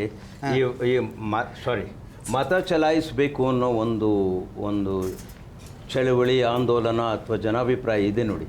ಎಕ್ಸರ್ಸೈಸ್ ಯುವರ್ ರೈಟ್ ಅಂತ ಭಾಳ ಜನ ಮಾಡ್ತಾರೆ. ಅದಷ್ಟೇ ಸಾಲದು, ಹಾಗೆ ನಿಂತರೆ ಸಾಲದು. ಅದ್ರ ಜೊತೆಗೆ ನೀವು ಉತ್ತಮ ಅಭ್ಯರ್ಥಿಗಳನ್ನ ಆಯ್ಕೆ ಮಾಡಿ. ಅದರ ಇಂಪ್ಲಿಕೇಶನ್ ಈಗಾಗಲೇ ಚರ್ಚೆ ಮಾಡಿದ್ದೀವಿ. ಯಾರು ಉತ್ತಮ ಅಭ್ಯರ್ಥಿಗಳಲ್ಲ ಅನ್ನೋದಾದರೂ ಚರ್ಚೆ ಆಗಿದೆ. ಹೋಗಲಿ, ಉತ್ತಮ ಅಭ್ಯರ್ಥಿಗಳು ಯಾರು ಅನ್ನೋದು ವಿವಾದಾತ್ಮಕ ಆಗ್ಬೋದು. ಯಾರು ದುಷ್ಟರನ್ನ ದೂರ್ತರನ್ನ ಹೊರಗಡೆ ಇಡಿ ಅನ್ನೋದಾರು ಆಯ್ತಲ್ವ. ಇದೆರಡು ಒಟ್ಟಿಗೆ ಸೇರಬೇಕು ಅಂತ ನಾನು ಹೇಳೋದು. ಇಲ್ಲದೇ ಬರೀ ಮತ ಹಾಕಲೇಬೇಕು ಅಂದರೆ ಇಲ್ಲ. ನಾವು ರಾಜಕಾರಣದ ಗುಣಮಟ್ಟದ ಬಗ್ಗೆ ಚರ್ಚೆ ಮಾಡ್ತಾ ಇದ್ದೀವಿ. ವಿರಾಮ ತಗೊಳ್ಳಿಕ್ಕೆ ಮುಂಚೆ ಒಂದು ವಿಚಾರ ಪ್ರಸ್ತಾಪ ಆಯಿತು. ಅಂದರೆ ದುರ್ಜನರು ಯಾರು ಅನ್ನೋದನ್ನು ಗುರುತಿಸಿದ್ದೀವಿ, ಅವರನ್ನು ದೂರ ಇಡಬೇಕು ಅನ್ನೋದು. ನನಗೆ ಈ ಸಂದರ್ಭದಲ್ಲಿ ಇನ್ನೊಂದು ವಿಚಾರ ಪ್ರಸ್ತಾಪ ಮಾಡಬೇಕನ್ಸುತ್ತೆ. ರಾಜಕಾರಣಿಗಳಿಗೆ ಒಂದು ಕಾಲದಲ್ಲಿ, ತುಂಬ ಹಿಂದೇನು ಬೇಡ, ಒಂದು 15-20 ವರ್ಷದ ಹಿಂದಿನ ತನಕ ಸಿಂಪ್ಲಿಸಿಟಿ ಅನ್ನೋದು ಒಂದು ಹೆಗ್ಗಳಿಕೆ ಆಗಿತ್ತು. ಸಿಂಪಲ್ ಆಗಿರೋದೇ ಹೆಗ್ಗಳಿಕೆ. ಇವತ್ತು ಪಕ್ಷದ ಕಾರ್ಯಕರ್ತರನ್ನು ನೋಡಿದರೆ 10 ಬೆರಳಿಗೂ ಉಂಗುರ ಇರುತ್ತೆ, ಕುತ್ತಿಗೆಯಲ್ಲಿ ಚೈನ್ ಇರುತ್ತೆ, ನೋಡಿದರೆ ಭಯ ಆಗುತ್ತೆ. ಈ ಥರದವ್ರನ್ನ ಕಾರ್ಯಕರ್ತರುಗಳು ಅಂಥೇಳಿ ಪಕ್ಷಗಳೇ ಒಪ್ಕೊಂಡಿಲ್ವಾ ಸರ್? ನಮ್ಮ ಪಕ್ಷ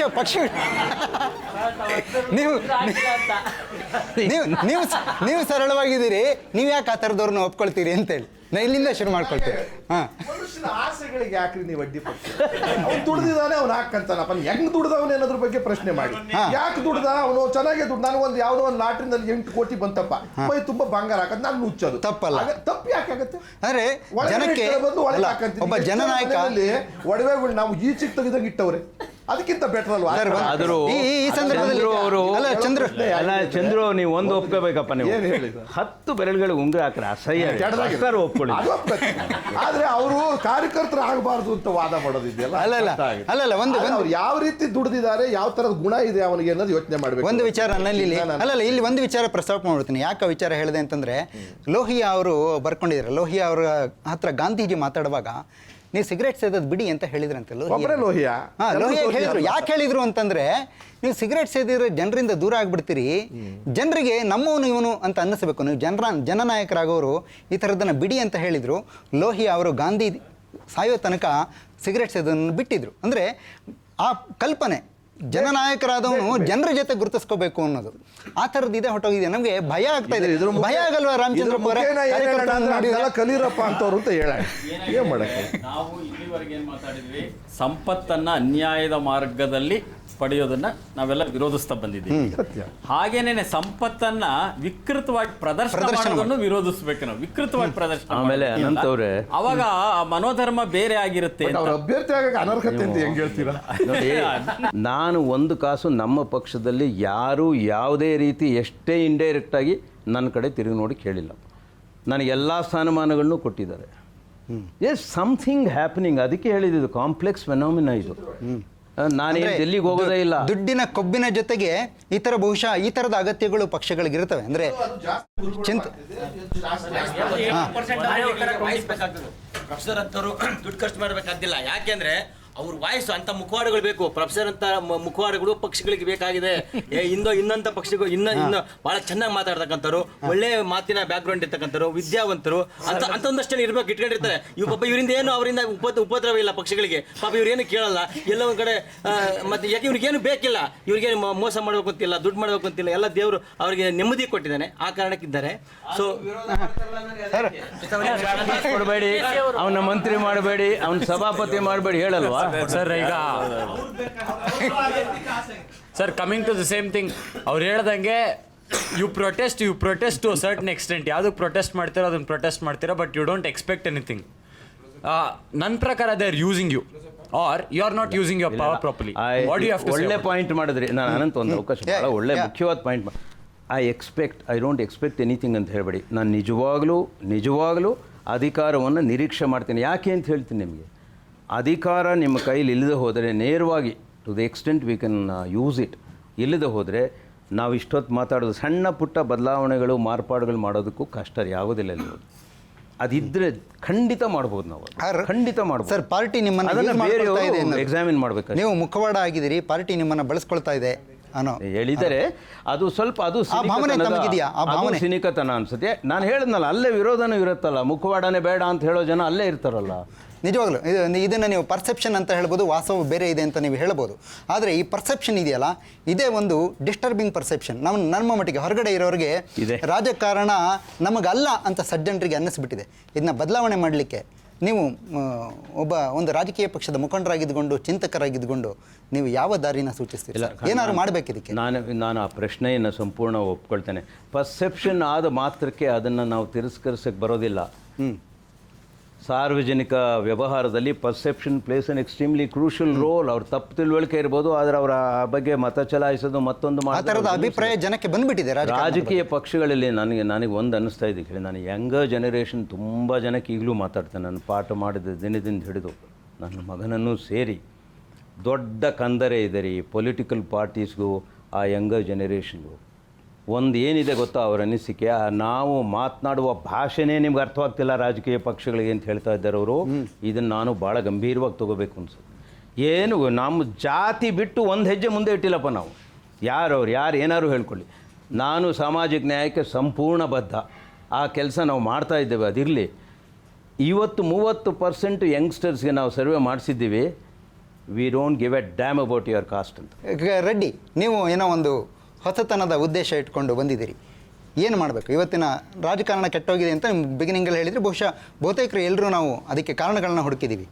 ನೀವೇನು ಮಾಡಲಿಕ್ಕೆ ಹೊರಟಿದ್ದೀರಿ? ಇದು ಒಂದು ನಮ್ಮ ತಲೆಮಾರಿನ ಒಂದು ಪ್ರತಿಭಟನೆ. ಇವತ್ತು ಗಣಿಗಾರಿಕೆ ದುಡ್ಡು, ರಿಯಲ್ ಎಸ್ಟೇಟ್ ದುಡ್ಡು, ಎಲ್ಲ ತರಹದ ಕ್ರಿಮಿನಲ್ ದುಡ್ಡುಗಳು ಇವತ್ತು ರಾಜಕೀಯಕ್ಕೆ, ಎಸ್ಪೆಷಲಿ ಬೆಂಗಳೂರಿನಲ್ಲಿ 100 ಕೋಟಿ ಹರಿಯುತ್ತೆ. ಇಲ್ಲಿ ಪಕ್ಷಗಳಲ್ಲಿರೋರು ಒಪ್ಪಲಿ ಬಿಡಲಿ, 100 ಕೋಟಿ ಅಕ್ರಮವಾದ, ಅನೈತಿಕವಾಗಿ ದುಡಿದ ಕಪ್ಪು ಹಣ ಇವತ್ತು ಹರಿಯುತ್ತೆ. ಇದಕ್ಕೆ ನನ್ನ ತಲೆಮಾರು ಯಾವ ತರಹ ಪ್ರತಿಭಟನೆ ಸಲ್ಲಿಸುತ್ತೆ? ಇದನ್ನು ನಾವೇನಾದರೂ ಚಳವಳಿ ರೂಪದಲ್ಲಿ ತಗೊಂಡು ಹೋಗೋದಕ್ಕಾಗುತ್ತಾ? ಆ ಥರ ಕೇಳಿ 10 ಲಕ್ಷ ಲಿಮಿಟನ್ನು ಜನರಿಂದಲೇ 10 ಲಕ್ಷ ಕಲೆಕ್ಟ್ ಮಾಡಿ, ಅದೇ 10 ಲಕ್ಷವನ್ನು ಅದೇ ಕ್ಷೇತ್ರದಲ್ಲಿ ಖರ್ಚು ಮಾಡಿ ಚುನಾವಣೆಗೆ ಸ್ಪರ್ಧಿಸಬೇಕು ಅಂತ ನಾನು ಬಂದಿದ್ದೀನಿ ಅಲ್ಲಿಂದ. ಸೊ ಇದು ಏನಾಗುತ್ತೆ, ಇದರ ಪರಿಣಾಮ ಏನು ಅನ್ನೋದು ಭವಿಷ್ಯ ಹೇಳಬೇಕು. ಆದರೆ ಈ ತರಹದ ಪ್ರತಿಭಟನೆಗಳು ಕರ್ನಾಟಕದ ಪ್ರತಿ ಕ್ಷೇತ್ರದಲ್ಲೂ ಶ್ರೀಮಂತರ ಅನ್ಯಾಯವಾಗಿ ದುಡಿದಂತಹ, ಇವತ್ತು ರಾಜಕಾರಣದಲ್ಲಿ ಎಲೆಕ್ಷನ್ ಇಲ್ಲವನು ಪ್ರತಿಯೊಬ್ಬರು ಶ್ರೀಮಂತರೇ, ಅದನ್ನು ಅವನಾಗಬಾರ್ದು, ಶ್ರೀಮಂತ ನಿಲ್ಲಬಾರ್ದು ಅಂತಲ್ಲ. ಅನೈತಿಕವಾಗಿ ದುಡಿದಂತಹ ಶ್ರೀಮಂತರನ್ನ ಮತ್ತು ಅನರ್ಹರನ್ನು ತಿರಸ್ಕರಿಸ್ತಾ ಹೋಗಬೇಕು. ಅರ್ಹರಾದವ್ರನ್ನ ಕ್ಷೇತ್ರದ ಮತದಾರರು ತಾವೇ ಪ್ರಾಮಾಣಿಕವಾಗಿ ಮುಂದೆ ಬಂದು ನಮ್ಮ ಗೋಪಾಲಗೌಡರನ್ನ ಗೆಲ್ಲಿಸ್ತಾ ಮುಂದಕ್ಕೆ ಹೋಗ್ತಾ ಇರಬೇಕು. ಗೆಲ್ಲಿಸ್ತಾ ರಾಮಚಂದ್ರಪ್ಪ ಅವರೇ, ಕೊನೆ ಮಾತು. ಈಗ ನಾವು ಯಾರೋ ವಿಚಾರ ಸಂಕಿರಣಗಳಲ್ಲಿ ಮಾತಾಡ್ತೇವೆ, ನಾವೇನು ಚುನಾವಣೆ ವಿಚಾರ ಸಂಕಿರಣದಲ್ಲಿ ಮಾತಾಡೋರೆಲ್ಲ ಚುನಾವಣೆಗೆ ನಿಂತ್ಕೋಬೇಕು ಅಂತ ನಿರೀಕ್ಷೆ ಮಾಡೋದಿದೆಯಲ್ಲ, ಅದು ಭಾಳ ಅವೈಚಾರಿಕವಾದಂಥ ಒಂದು ನಿಲುವು. ಅವರವರ ಕ್ಷೇತ್ರದ ಒಳಗಡೆ, ನಾನು ಒಬ್ಬ ಸಾಹಿತ್ಯ ಕ್ಷೇತ್ರಕ್ಕೆ ಸಂಬಂಧಪಟ್ಟವನು ಮೂಲತಃ, ಅಥವಾ ಸಿನಿಮಾ ಕ್ಷೇತ್ರಕ್ಕೆ ಸಂಬಂಧಪಟ್ಟವನು. ನನ್ನ ಕ್ಷೇತ್ರದ ಒಳಗಡೆ ನಾನು ಯಾವುದನ್ನು ನಂಬಿದ್ದೇನೆ ಅದನ್ನು ಪ್ರಾಮಾಣಿಕವಾಗಿ ನನ್ನ ನಿಲುವನ್ನು ಒಲವನ್ನು ಪ್ರಕಟಿಸ್ತಾ ಇರಬೇಕು. ಅಷ್ಟರ ಮಟ್ಟಿಗೆ ಕ್ರಿಯಾಶೀಲವಾಗಿರಬೇಕು. ಅವರವರ ಕ್ಷೇತ್ರದಲ್ಲಿ ತಾವು ನಂಬಿದ ತತ್ವಗಳನ್ನು, ಸಿದ್ಧಾಂತಗಳನ್ನು ಕ್ರಿಯೆಯಲ್ಲಿ ಇಳಿಸೋದಿದೆಯಲ್ಲ, ಅದು ಬಹಳ ಮುಖ್ಯ ಅಂತ ನಾನು ಅಂದ್ಕೊಂಡಿದ್ದೇನೆ. ಮೊದಲನೇದು. ಎರಡನೇದು, ರಾಜಕಾರಣದ ಬಗ್ಗೆ ಚರ್ಚೆ ಮಾಡುವಾಗೆಲ್ಲ ಬರೋದು ವ್ಯಕ್ತಿಯ ನೈತಿಕತೆಯ ಪ್ರಶ್ನೆಯನ್ನೇ ಕುರಿತು ಹೆಚ್ಚು ಚರ್ಚೆ ಮಾಡ್ತಿದ್ದೇವೆ ನಾವು. ಅದು ಅಷ್ಟು ಸರಳ ಅಲ್ಲ. ವ್ಯಕ್ತಿಯ ನೈತಿಕತೆ ಮತ್ತು ರಾಜಕೀಯ ಸೈದ್ಧಾಂತಿಕತೆ ಇವೆರಡರ ನಡುವೆ ಒಂದು ಸಂಬಂಧ ತರತಕ್ಕಂತಹ ಒಂದು ಸನ್ನಿವೇಶವನ್ನು ಸೃಷ್ಟಿ ಮಾಡೋದಿದೆಯಲ್ಲ, ಅದು ಕಷ್ಟಕರವಾದ ದಾರಿ ಆದ್ರೂ ಆ ದಿಕ್ಕಿನಲ್ಲಿ ನಾವು ಯೋಚನೆ ಮಾಡಬೇಕು. ಅದು ಎಲ್ಲಿ ಶುರುವಾಗಬೇಕು ಸರ್? ಅದು ರಾಜಕೀಯ ಪಕ್ಷಗಳಿಂದ ಮತ್ತು ಬೇರೆ ಬೇರೆ ಕ್ಷೇತ್ರದ ಜನಗಳಿಂದ ಒಟ್ಟೊಟ್ಟಿಗೆ ಶುರುವಾಗಬೇಕು. ಅವರು ಶುರು ಮಾಡಲಿ ಅಂತ ನಾವು ಶುರು ಮಾಡಲಿ ಅಂತ ಅವರಲ್ಲ. ಮೂಲತಃ ಜನಗಳೆಲ್ಲ ಆಲೋಚನೆ ಬರಬೇಕು. ಆಮೇಲೆ ನಾನು ಯಾವಾಗಲೂ ಏಕ ವ್ಯಕ್ತಿ ಪ್ರಯತ್ನಗಳಿದೆಯಲ್ಲ ಅದನ್ನು ಗೌರವಿಸ್ತಾನೇ ಸಾಮೂಹಿಕವಾದ ಪ್ರಯತ್ನಗಳ ಪರವಾಗಿರೋನು ನಾನು. ಆ ಸಾಮೂಹಿಕವಾದ ಸಮುದಾಯದ ಶಕ್ತಿ ಇದೆಯಲ್ಲ, ಅದು ಬಹಳ ದೊಡ್ಡದು. ಅದು ಆ ಮುಖಾಂತರ ಸಮಾನತೆಯ ಸಮಾಜ ನನಗೆ ಬಹಳ ಮುಖ್ಯವಾದ್ದು. ನೀವು ಈ ನೈತಿಕತೆ ಪ್ರಶ್ನೆ ಹಾಕಿದ್ದೀರಿ, ಇನ್ನೇನೇನೋ ಮಾಡಿದಿರಿ, ಎಲ್ಲ ಮಾಡಿದಿರಿ. ಈ ದೇಶದಲ್ಲಿರೋವಷ್ಟು ಜಾತಿಗಳು ಯಾವ ದೇಶದಲ್ಲೂ ಇಲ್ಲ. ಈ ದೇಶದಲ್ಲಿ ಜಾತಿ ಕಾರಣಕ್ಕೆ ತುಳಿತಾರೆ, ವರ್ಗದ ಕಾರಣಕ್ಕೆ ತುಳಿತಾರೆ, ಬಡವ ಬಲ್ಲಿದ ಅಂತ ವ್ಯತ್ಯಾಸ ಮಾಡ್ತಾರೆ. ಈ ಒಂದೇ ಒಂದು ವಿವರಣೆ ಕೊಡ್ತೀನಿ. ಅರ್ಜುನ್ ಸೇನ್ಗುಪ್ತಾ ಅಂತ ಹೇಳಿ ಅವರ ವರದಿ ಬಂದಿದೆ ಇತ್ತೀಚೆಗೆ. ಈ ದೇಶದ 77% ಜನರ ದೈನಂದಿನ ತಲಾ ಆದಾಯ 20 ರೂಪಾಯಿ. ಆದರೆ ಅಂಬಾನಿಯವರ ದೈನಂದಿನ ಆದಾಯ ಇದೆಯಲ್ಲ 40 ಲಕ್ಷ ರೂಪಾಯಿ. ಅಂದರೆ 77 ಜನ ಇದ್ದಾರಲ್ಲ, ಅವರು ತಲಾ ಆದಾಯ ಬರೀ 20 ರೂಪಾಯಿ. ಬಹಳ ಅಭಿವೃದ್ಧಿ ಹೊಂದಿದೆ ಅಂತ ಹೇಳ್ತಿರ್ತೇವೆ. ಹಾಗಂತೇಳಿ ನಾವು ಸಿನಿಕರಾಗಬೇಕಾಗಿಲ್ಲ. ಈ ಅಂತರವನ್ನು ಕಡಿಮೆ ಮಾಡೋದು ಹೇಗೆ, ಜನಸಾಮಾನ್ಯರ ಬದುಕಿದೆಯಲ್ಲ ಅದು ನೆಮ್ಮದಿಯಾಗಿರುವಾಗ ಮಾಡೋದು ಹೇಗೆ ಅನ್ನೋ ಕಾಳಜಿನೇ ನಮಗೆ ಕೇಂದ್ರ ಆಗಬೇಕು. ಜನಸಾಮಾನ್ಯರ ಆಚೆಗೆ ನಾವು ಯೋಚನೆ ಮಾಡೋದು ರಾಜಕಾರಣ, ನಿಜವಾದ ರಾಜಕಾರಣ ಅಂತ ನಾನು ಅಂದ್ಕೊಂಡು. ಬಹುಶಃ ರಾಜಕೀಯ ಪಕ್ಷಗಳು ದೂರದೃಷ್ಟಿಯ ಪ್ರಣಾಳಿಕೆಗಳನ್ನು ಹೊರಡಿಸ್ಕೊಂಡು ದೂರದೃಷ್ಟಿಯ ಕಾರ್ಯಕ್ರಮಗಳನ್ನು ಹಾಕ್ಕೊಂಡಾಗ ಅದು ಸಾಧ್ಯ ಆಗ್ಬೋದು. 2 ರೂಪಾಯಿ ಕೆಜಿಗೆ ಅಕ್ಕಿ ಕೊಡೋದು ಬಹುಶಃ ಅಗತ್ಯ, ಇವತ್ತಿನ ದಿನಕ್ಕೆ ಆ ಜನಾಂಗಕ್ಕೆ ಅಗತ್ಯ. ಬಟ್ ಅದನ್ನು ಮೀರಿ ಅವರನ್ನು 2 ರೂಪಾಯಿಗಿಂತ ಮೇಲೆ ಎತ್ತುವಂತ ಅಲ್ಲಿ ಒಂದು ಮಾತು ಹೇಳ್ತೇನೆ, ಅದು ಅಗತ್ಯವೋ ಅನಗತ್ಯವೋ. ನೀವು 2 ರೂಪಾಯಿ ಅಕ್ಕಿ ಕೊಡ್ತೀರಿ, ಅದು ಕೊಡ್ತೀರಿ, ಪಾಪ್ಯುಲಿಸ್ಟ್ ಪ್ರೋಗ್ರಾಮ್ ಜನಪ್ರಿಯ ಆರ್ಥಿಕ ಕಾರ್ಯಕ್ರಮಗಳನ್ನು ನಕಾರಾತ್ಮಕವಾಗಿ ನಮ್ಮ ದೇಶದಲ್ಲಿ ನೋಡಬೇಕಾಗಿಲ್ಲ. ಯಾಕೆಂದ್ರೆ ಹೊಟ್ಟೆಗೆ ಇಟ್ಟಿಲ್ದೇ ಇರುವಂಥ ಜನ ಸಾಕಷ್ಟು ಇರುವಾಗ 45 ಕೋಟಿ ಜನ ಇದಾರಲ್ಲ ಈ ದೇಶದಲ್ಲಿ, ರಾತ್ರಿ ಹೊತ್ತು ಊಟ ಮಾಡಕ್ ಸಾಧ್ಯ ಇಲ್ಲ. ಅದು ಇತ್ತೀಚಿನ ಅಂಕಿ ಸಂಖ್ಯೆ ಪ್ರಕಾರ ಹೇಳ್ತಿದ್ದೀನಿ.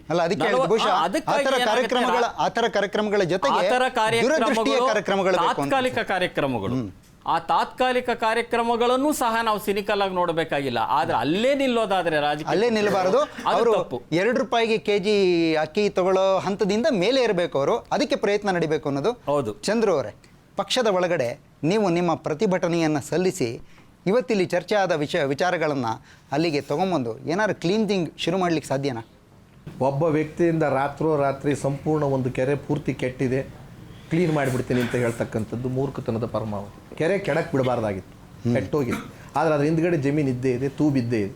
ಆ ತೂಬ್ನಲ್ಲಿ ನೀರು ಬರಬೇಕಾದ್ರೆ, ತಿಳಿಯಾದ ನೀರು ಬರಬೇಕಾದ್ರೆ ಸ್ವಲ್ಪ ದಿವಸ ಅದನ್ನು ಸುಮ್ಮನಿರಿಸಬೇಕಾಗುತ್ತೆ.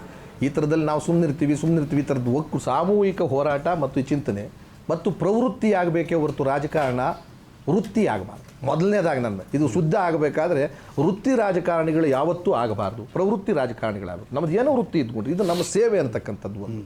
ಇದ್ರ ಜೊತೆಯಲ್ಲಿ ಪಕ್ಷದ ಸಿದ್ಧಾಂತಕ್ಕೆ ತೀರ್ಮಾನ ಆದಮೇಲೆ ಆ ಸಿದ್ಧಾಂತದ ಚೌಕಟ್ಟಿನಲ್ಲಿ ಚುನಾವಣೆಗೆ ಮಾತ್ರ ಸಿದ್ಧಾಂತವನ್ನು ಇಟ್ಕೋಬೇಕು. ಚುನಾವಣೆಯ ನಂತರ ಸಮಗ್ರ ಅಭಿವೃದ್ಧಿಯ ಕಡೆ ಸಮಾನವಾಗಿ ನೋಡ್ತಕ್ಕಂಥ ನಮ್ಮ ದೂರದೃಷ್ಟಿ ಬೇಕಾಗುತ್ತೆ. ಯುವಕರು ವಯಸ್ಸರು ಅಂತಂದರೆ ಇದರಲ್ಲಿ ಅಂತರ ಬಯಲು ಮಾಡೋದು. ಯುವಕರು ಬಂದರೆ ಬದಲಾವಣೆ ಆಗುತ್ತೆ ಅನ್ನೋದು ಒಂದು ಮಟ್ಟಿಗೆ. ಯುವಕರು ಬರೋದರಿಂದ ಚೈತನ್ಯಶೀಲರಾಗಿರ್ತಾರೆ, ಅಪಾಯಕಾರಿ ಕೆಲಸಗಳಿಗೆ ಇನ್ನೂ ಮನಸ್ಸು ಒಗ್ಗಿರೋದಿಲ್ಲ, ಅವರಿಂದ ಶುದ್ಧೀಕರಣ ಆಗತಕ್ಕಂಥ ನಂಬಿಕೆ ನಮಗಷ್ಟೇ. ಹಾಗಂತ ಅನುಭವಿ ಪೂರ್ತಿ ಹೋಗ್ಬಿಡ್ಬೇಕು ಅಂತ ಹೇಳಿದ್ರೆ 30-35 ವರ್ಷದ ಒಂದು ರಾಜಕೀಯದ ಕಾನೂನಿನ ವಿಶೇಷ ಪ್ರಾಕ್ಟಿಕಲ್ ನಾಲೆಡ್ಜ್ ಇರ್ತಕ್ಕಂಥವ್ರನ್ನ ಪೂರ್ತಿ ತೆಗೆದುಹಾಕ್ಬಿಟ್ಟು ಏಕಾಏಕಿ ಕೆಲವ್ರನ್ನ ಕೂರಿಸಿದಾಗ ಏನಾಗುತ್ತೆ ಅಂದರೆ, ಯಾರೋ ತೊಗೊಂಡೋಗಿ ಅನ್ಯಾಯನೆಲ್ಲ ಹೊಡಿಬೇಕು, ನಾನು ಚಕ್ರವರ್ತಿ ನಮ್ಮ ಸಿನಿಮಾದಲ್ಲಿ ಒಬ್ಬ ಹೀರೋ ಮಾಡ್ತಾನೆ, ದಮಾರತ ಗುಂಡು ತಗೊಂಡು ಪಟ ಎಲ್ಲರನ್ನೂ ಸಾಯಿಸ್ಬಿಡ್ತಾನೆ, ಪರಿಹಾರ ಆಗುತ್ತಾ? ಅದು ಆಕ್ರೋಶಕ್ಕೆ, ಆ ಸಮಯಕ್ಕೆ ಸಂತೋಷ ಪಡುತ್ತೆ ಜನಗಳಿಗೆ, ಅಷ್ಟೇ ಹೊರತು ತಿದ್ದಕ್ಕಾಗಲ್ಲ. ಆ ದೃಷ್ಟಿಯಿಂದ ಚಿಂತನೆ ಬೇಕಾಗುತ್ತೆ. ವೃತ್ತಿ ರಾಜಕಾರಣ ಇರಬಾರ್ದಾಗುತ್ತೆ. ಯುವಕರು ಬರೋದಕ್ಕೆ ಮುಂಚೆ ಅವರಿಗೆ ಶ್ರದ್ಧೆ ಇದೆಯಾ ಇಲ್ವಾ? ಬಲವಂತವಾಗಿ ತಳ್ತಕ್ಕಂಥದ್ದು ಅಗತ್ಯ ಇರಲ್ಲ. ಅವ್ರಿಗೆ ಉತ್ಸಾಹ ಇರಬೇಕು, ಅವ್ರಿಗೆ ಆಸಕ್ತಿ ಆಟದ ಕಡೆ ಹೇಗೆ ಹೋಗ್ತಾನೋ, ಈಜಾಡೋದಕ್ಕೆ ಹೇಗೆ ಹೋಗ್ತಾನೋ, ಅಥವಾ ವ್ಯವಸಾಯ ಮಾಡೋಕ್ಕೆ ಹೇಗೆ ಹೋಗ್ತಾನೋ, ಆ ಶ್ರದ್ಧೆ ಆಗಿರುತ್ತೋ. ಹಾಗೆ ಈ ರಾಜಕಾರಣ ಮಾಡಬೇಕಾದ್ರೂ ಕೂಡ ದೇಶ ಸೇವೆ ನಂದು ಅನ್ನೋದನ್ನು ದುರಾಸೆಯ ಲೋಭವನ್ನು ಇಟ್ಕೊಳ್ಳದೆ ಬರಬೇಕು. ಸಣ್ಣ ಪುಟ್ಟ ಲೋಪದೋಷಗಳು ಬಂದಾಗ ಇವರು ಹೇಳಿದ ಹಾಗೆ ವ್ಯಕ್ತಿಗತದಿಂದ ಆಗಲ್ಲ, ಸಾಮೂಹಿಕ ಸಂಘಟನೆ ಅಂತ ಸಂಘಟನೆಗಳೇನಿರ್ತವೆ ಅವು ಕೂತ್ಕೊಂಡು ಹೋರಾಡಬೇಕು. ಮತ್ತು ಚಳುವಳಿಗಳು ಅನಿವಾರ್ಯವಾಗಿ ಹೆಚ್ಚು ಪ್ರಬಲಶಾಲಿಯಾಗಿ ಚಳುವಳಿಗಳು ಬಂದಾಗ ಮಾತ್ರವೇ ಇದಕ್ಕೆ ಸ್ವಲ್ಪ ಶುದ್ಧೀಕರಣ ಆಗ್ತಕ್ಕಂಥದ್ದು ಸಾಧ್ಯ ಅನ್ನೋ ಮಾತನ್ನು ನೀವು ಹೇಳಿದ ಮಾತನ್ನು ಒಪ್ಕೋಬೇಕಾಗತ್ತೆ. ನಾನು ಚಿಂತನೆ ನಡಿಬೇಕು ಅನ್ನೋದು ಬಹುಶಃ ಆ ದಿಕ್ಕಿನಲ್ಲೇ ಇದು ಒಂದು ಪ್ರಯತ್ನ ಅಂತ ನಾನು ಹೇಳಲಿಕ್ಕೆ ಇಷ್ಟಪಡ್ತೀನಿ. ಚಂದ್ರಶೇಖರ್ ಅವರು ಹೇಳಿದಾಗೆ ದುರ್ಜನರು ಯಾರು ಅನ್ನೋದನ್ನು ಗುರುತಿಸುವಂಥ ಒಂದು ಪ್ರಯತ್ನ ನಾವಿವತ್ತು ಮಾಡಿದ್ದೇವೆ. ಆದರೆ ಅಲ್ಲಿಗೆ ನಿಲ್ಲದಲೇ ಬಹುಶಃ ಅದನ್ನು ವ್ಯವಸ್ಥೆಯನ್ನು ಸರಿಪಡಿಸೋದು ಹೇಗೆ ಅನ್ನೋ ದಿಕ್ಕಿನಲ್ಲಿ ಕೂಡ ನಾವು ಕ್ರಿಯಾಶೀಲರಾಗಬೇಕು ಅಂತ ಬರ್ಗೂರ್ ಅವರು ಹೇಳಿದಾಗೆ, ಬಹುಶಃ ರವಿಕೃಷ್ಣ ರೆಡ್ಡಿ ಅವರು ಹೇಳಿದಾಗೆ ಪ್ರಯತ್ನ ಮಾಡಬೇಕು.